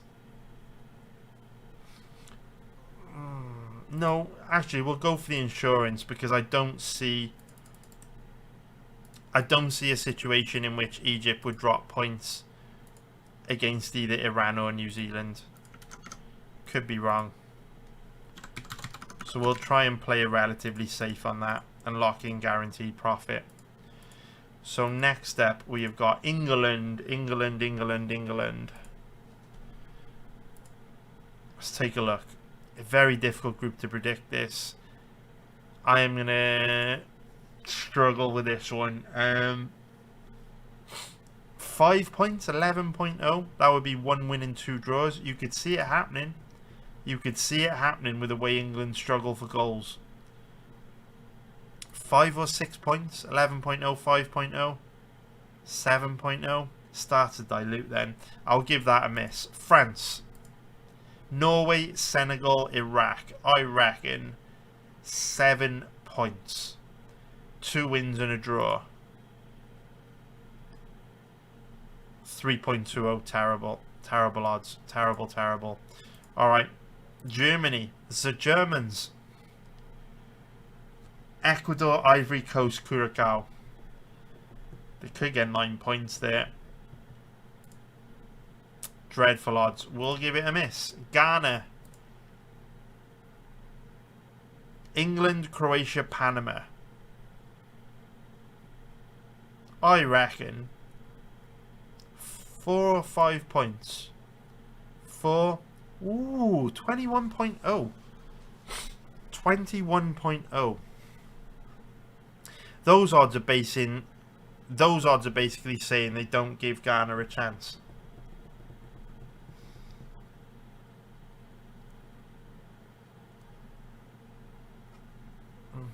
Edwards not high on Czech Republic. I think they'll win the group, man. I think they're the best team in this group. Oops, switching back around. I think Czech Republic are the best team. Mexico might complicate things because they've got home advantage, but Czech Republic are the best team in this group by some margin, I reckon.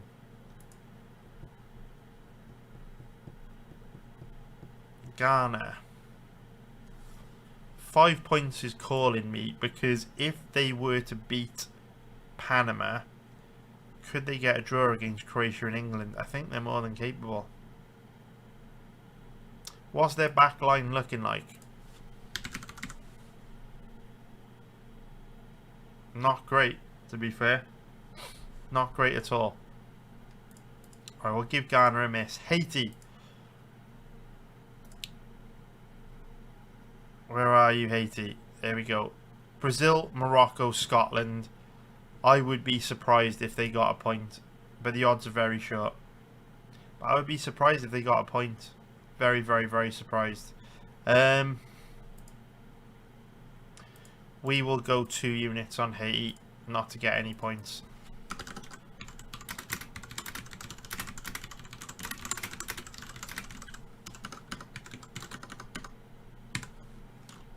Two units. Next up, Iraq. Could be another one. Senegal, Norway, France. Yeah.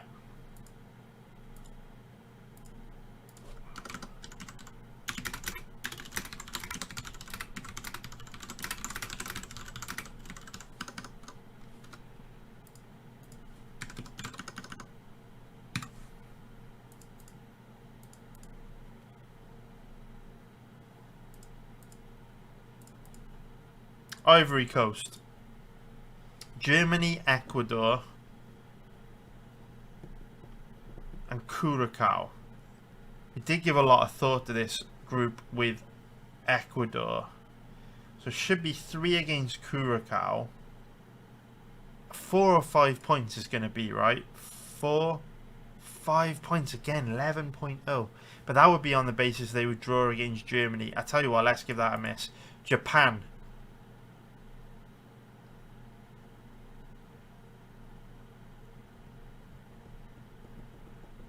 How many points for Japan? 3. It's going to be 4 or 5, isn't it? 4, 5, 9.0. That is interesting to me because I actually think they could get something against Netherlands and Sweden.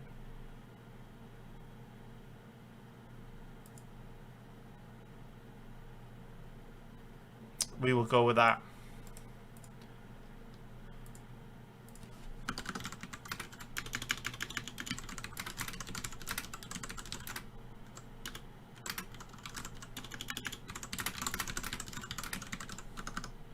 Obviously, Gamba Osaka just won the Asian Champions League.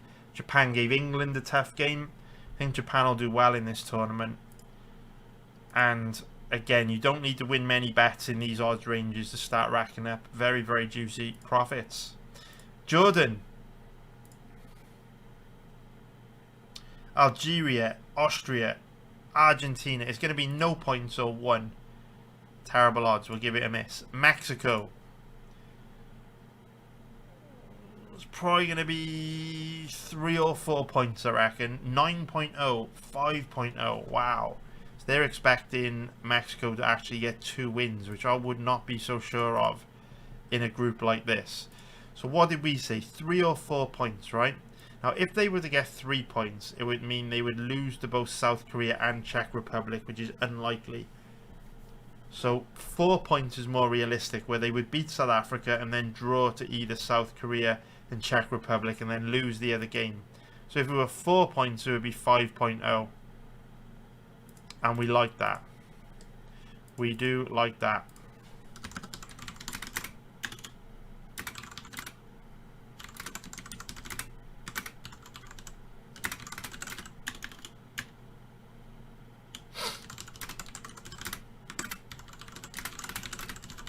And then it would be 4.0, 5.0. Boom. All right. Morocco. Probably going to be 6 or 7 points, right? Ooh, if they could draw against Brazil. I tell you what, let's have a look at the World Cup fixtures, because if they're playing Brazil last, 7 points is a very, very good bet. So, World Cup fixtures. By the 3rd game, if Morocco and Brazil are already through, if it's the first game, it's dodgier because both teams will want to win. It is the first game. That is annoying. Having said that, 7 points. They would have to draw against Brazil. But I could see it happening, boys.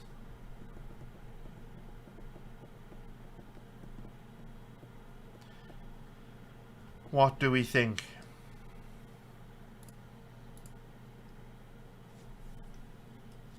See, their squad is so good on paper, but Morocco is so tough to play against.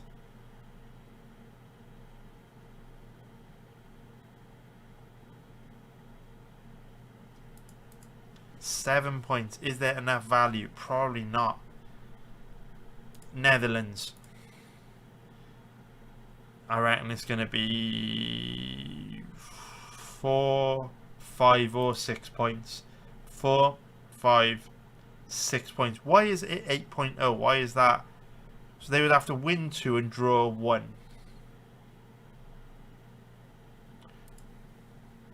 If they would win 2, bam, bam, and draw 1. Win 2 and draw 1 would give them 7 points. Well, 5 points would be a win and 2 draws. So that would mean they'd have to draw against Japan and Sweden, which, to be fair, could happen. 5 points at 8.0. They don't have a lot of firepower. Sweden do, and Japan are well organised.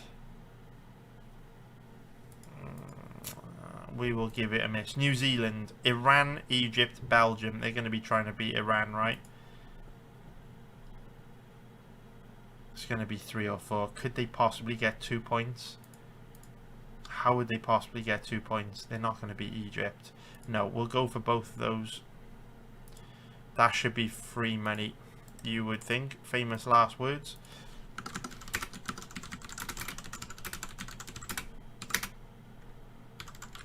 New Zealand to score exactly 3 points. And that would be... wait a minute. Wait a minute. New Zealand, would they beat Iran? They might. They might not lose or draw. Yeah, we'll give that a miss, actually. We'll retreat on that one. Retreat. Okay, Norway.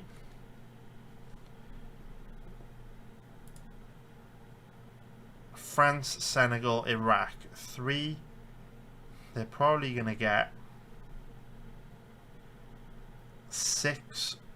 They could even draw against France. There's a lot of different ways this group could go. For that reason, I'm going to move on. Panama, Croatia, Ghana, England. 1 point.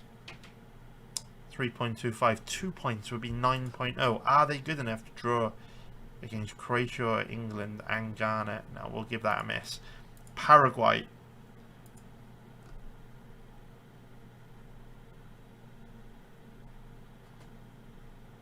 I think they'll lose to USA and Turkey, but they will beat Australia, which would be 3 points.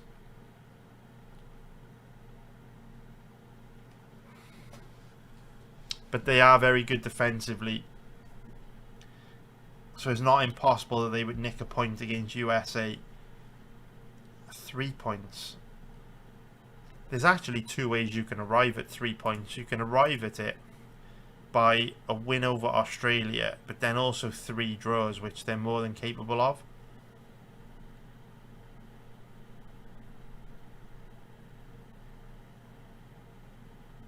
Four points as well. Could they pick up a win against Australia and then nick a point against USA? 3 points. They don't have a lot of firepower, see. Australia. 3 points. 5.0. Then they would have to lose to United States and Turkey. That's a lot. I'm torn between the 3 and the 4, and I don't think the odds are good enough to play both. So we will give it a miss. Portugal. Colombia, Congo, Uzbekistan. So I reckon they could even get 9 points there, because I think Colombia will be poor this tournament. Obviously, they're decent up front with Diaz and Suarez, but weak in midfield. They could get 9 points. Portugal, yeah, 2.75, terrible. 6, terrible. 7, terrible. Alright, Qatar. It's going to be very difficult to get any points. I reckon 0 or 1. Yeah, terrible. Saudi Arabia. I reckon 1 or 3 points. They will either beat or draw Cape Verde. I don't think they'll lose to them.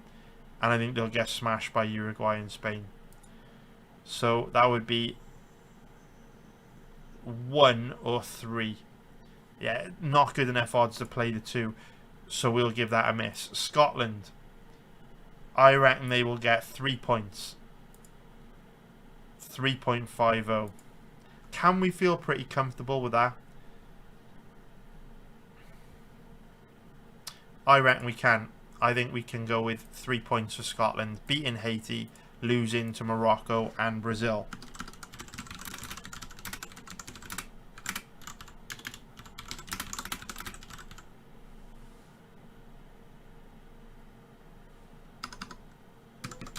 Right. Was it 3.5 on it? Yes.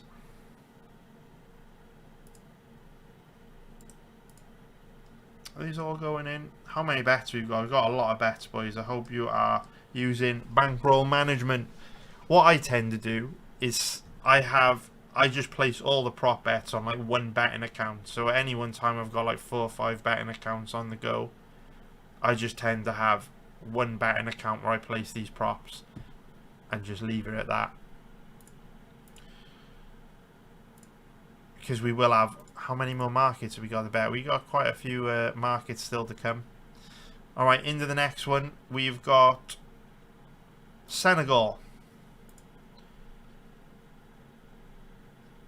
I reckon they will get 3 or 4 points. 3, 4, odds terrible. Moving on. South Africa. I reckon they will get 1 or 3 points. They won't lose every game. I reckon they will get at least 1 point. Maybe they'll nick a win against someone like South Korea or Mexico, because South Africa aren't bad. So 0 is 5 and 1 is 4. Could they beat? I don't think they will. 0 or 1. We will take both those bets. We will take both of them.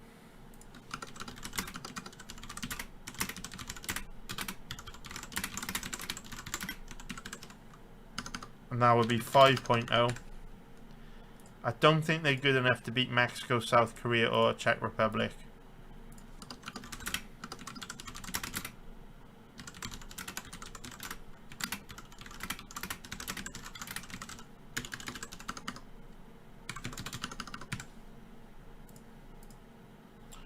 Okay. South Korea. It's going to be 3 or 4 points. 3, 4 points. But then they could nick 6. They could also draw every game and finish on 3. There's 2 ways they can actually arrive at 3. They could draw every game, which they're more than capable of doing. Or they could win 1 game and lose the other 2, which again they're more than capable of doing. I am actually going to go for that. South Korea 3 points.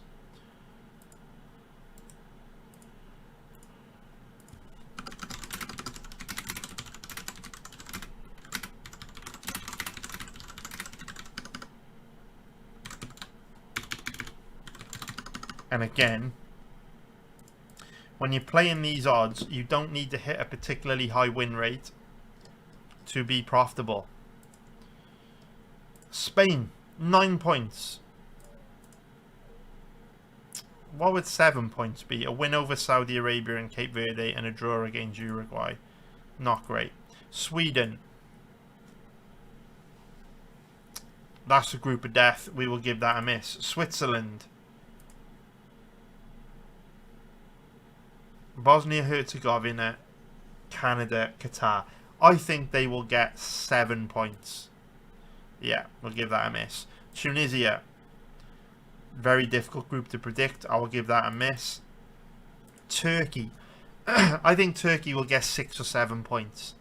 They could beat any 2 out of those 3 and draw the other. 6 or 7.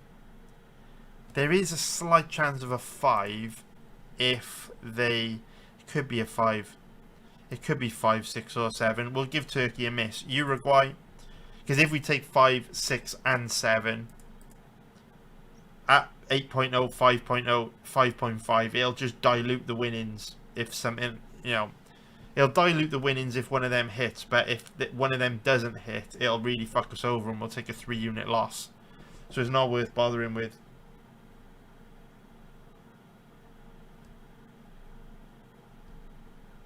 Yeah, I bet with a goat. I'll post a link to the bets in the description below, mate. Probably tomorrow morning. Now it's getting quite late in the in the UK. It's like midnight. But yeah, I'll bet them. I'll do it tomorrow, mate.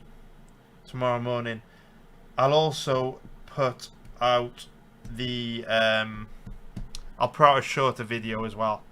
So just yeah, look out for the. I'll be live betting. Oh, I'll be live streaming all the World Cup games on YouTube, so just go to any of the World Cup videos from tomorrow, any of the streams, and it'll be in the description below. Uruguay, USA, USA, USA. All right, did we do Uruguay? We didn't, right? Uruguay. Let's have a look. Spain, Saudi, Cape Verde. I reckon they will get either 5 or 6 points. They will. It's difficult to say. Could they get 5? They'd have to draw against Spain, which is possible depending on at the stage in the tournament they're playing them. Are they playing them first or last? If they're playing them last, they might just take it easy if they're already both through. I think they are actually playing them last, by the look of it. Pretty sure.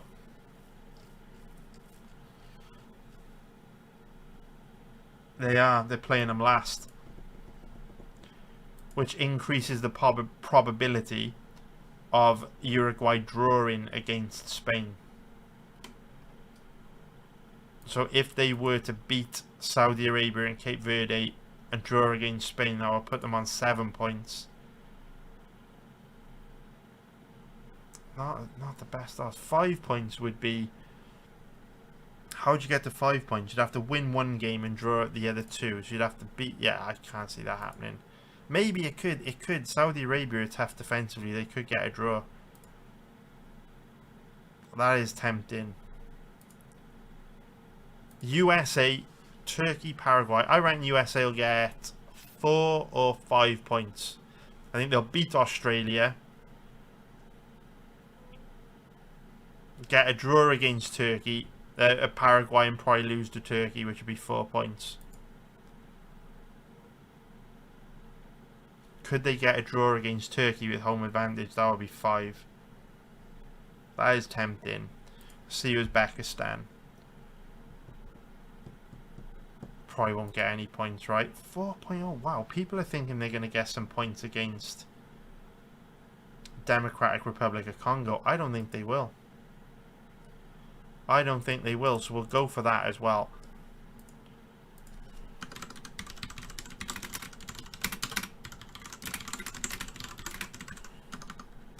Alright. There we go, there we go. So the next betting market is going to be, that one took a while to get through. Most assists. This is very, very difficult. I'm not even going to go there. That is so difficult to call. We are not going to bother with that. Golden Glove. Oof. Again, not going to go there. Stage of elimination. We've kind of already bet this. But let's see if there are any opportunities to snipe something special. So Algeria, stage of elimination. How confident are we that they go out in the groups? With the round of third place finishes, very difficult to predict now, because almost every third place team is going through. So Algeria will probably go out in the round of 32. They'll probably make it through in third place, more than likely. And then they would play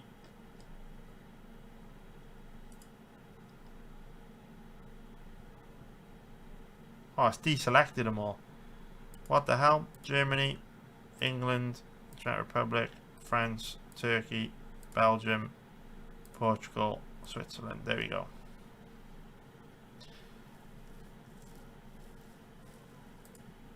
Argentina.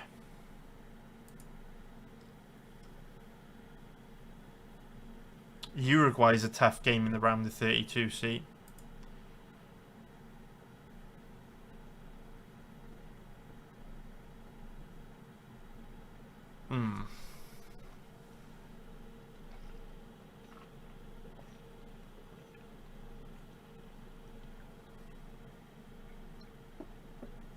I think Spain will win the whole tournament, I bet, with the GOAT, mate.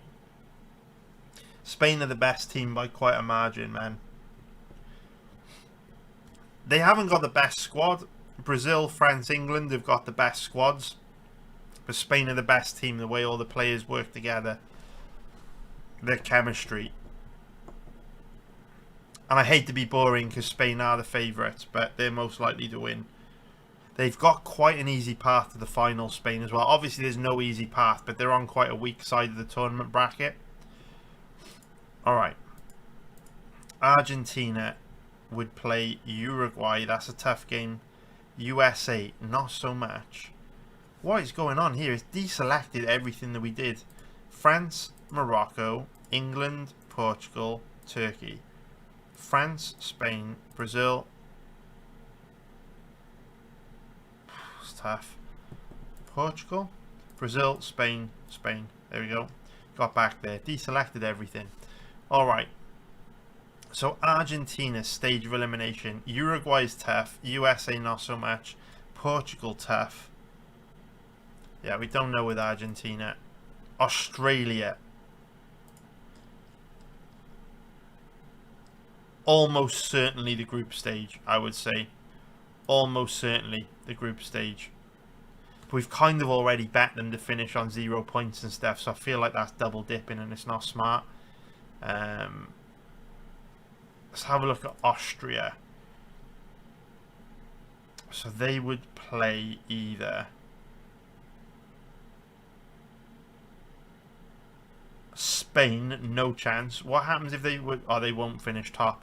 Spain. So it should be round of 32 for Austria, I would imagine. Austria round of 32. Yeah, 1.61. Are there any variables that could throw a spanner in the works? I doubt they finish first or third. And I doubt Spain finish second. So I think we can go Austria out in the round of 32.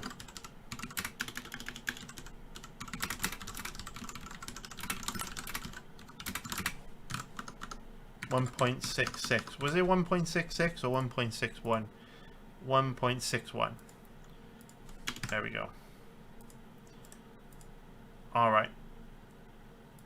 Next, Belgium. Belgium very likely to win that group. And then they would run into South Korea or Mexico. I think they would beat them both. Or Czech Republic. I think they would beat them. And then they would run into Turkey. Ooh. Round of 16 or quarterfinals.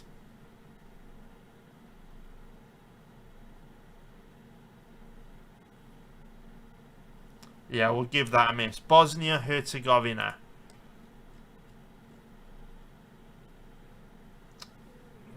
You know what?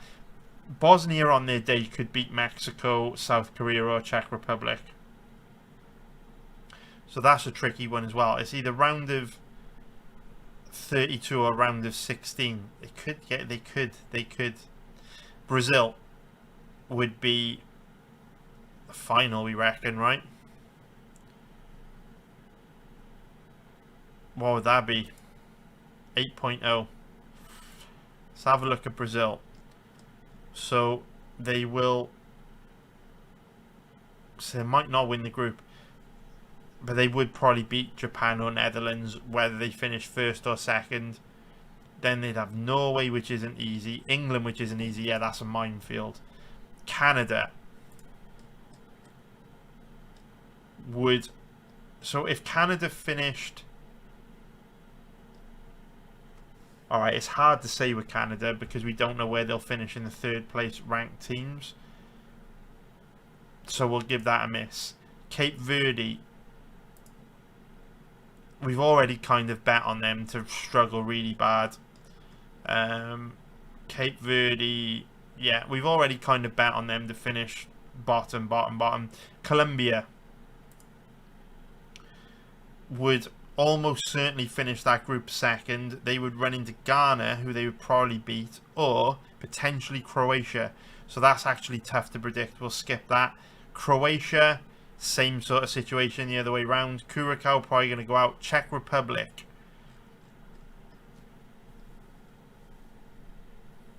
If they won the group, they straight into tough games. So skip them. Democratic Republic of Congo,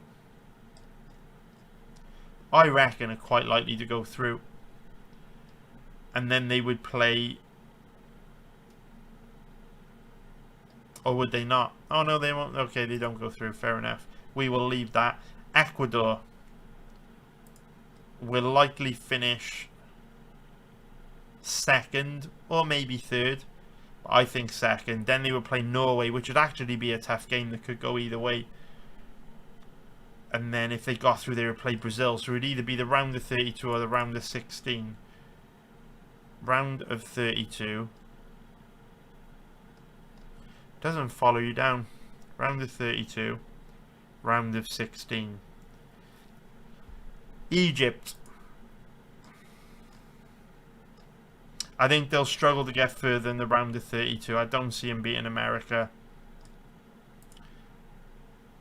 So that's why it's odds on 2.10. England almost certainly get through the round of 32 and the round of 16.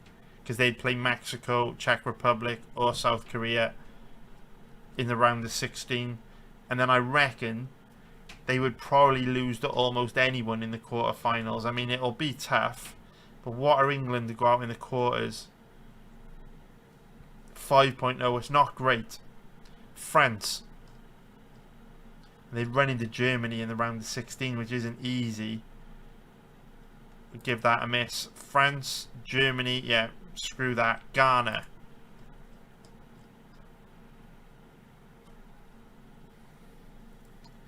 They finish second or third, and they'd probably go out in the round of 32. Dreadful odds. Haiti, dreadful odds. Iran. Ooh, Iran's not... Iran. Iran might finish third. Okay, forget about Iran. Iraq groups. Ivory Coast. Third. Most likely. I can't see him finishing above Ecuador. And then they would almost certainly run into... They could beat Czech Republic, Mexico, or South Africa.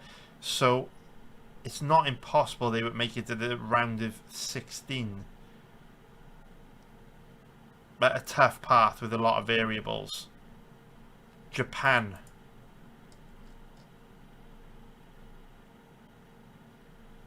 I reckon they will finish second, and then they would run into Brazil. Bloody hell. Round of 16.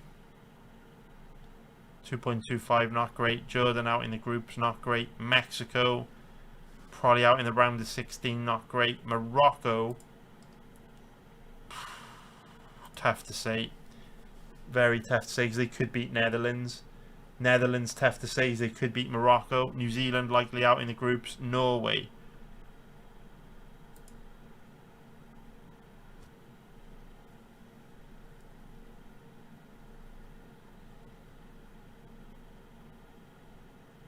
Trying to think. Ecuador's a tough game, but they could beat them. Round of 32 or 16, innit? Not the best odds. These odds are quite tight in this market. Panama probably out in the groups. Paraguay probably out in the round of 16. Portugal probably out in the quarters or semis. Because they would go...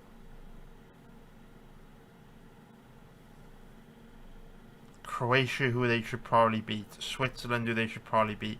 Quarters would be tough. Semis would be tough. Portugal. It's a different Luis Suarez for Uruguay, I think, mate. Oh no, I'm thinking of Colombian Luis Suarez. Sorry, I got him mixed up. There's a Luis Suarez plays for Colombia as well.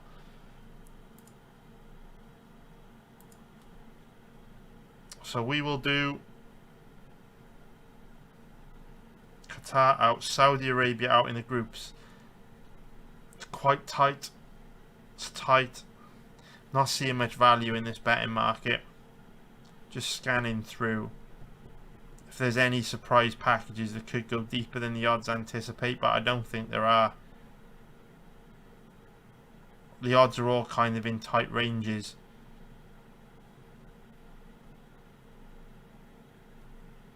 Because Uruguay would likely meet, was it Argentina in round of 32?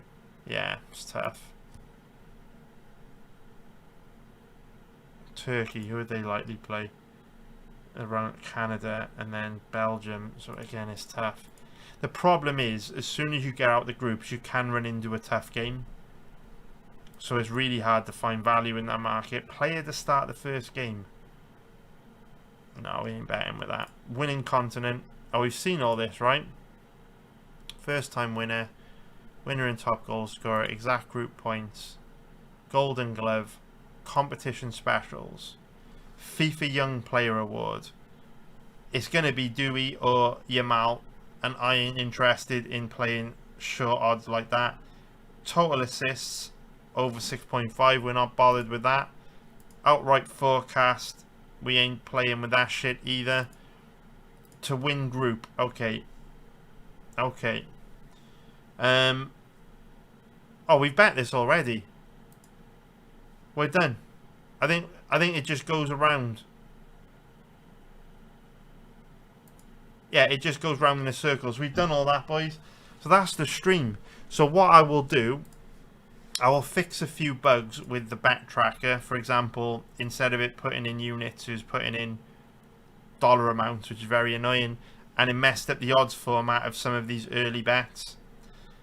And I will fix this bet tracker, and then I will post a link to all these bets in the description below, probably tomorrow. So nice one, everyone. Thanks for watching. It's been 3.5 hours long, but we did come up with 55 prop bets for the World Cup, and I'm very, very happy with the prop bets that we were able to cook up. Hopefully they return a profit.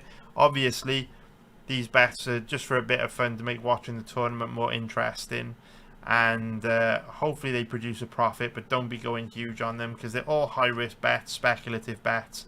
We do perform well on tournament props like this, and hopefully we can perform well on these ones too, but we will see exactly how it goes in a few weeks time. So thank you very much for watching. Take care, everyone.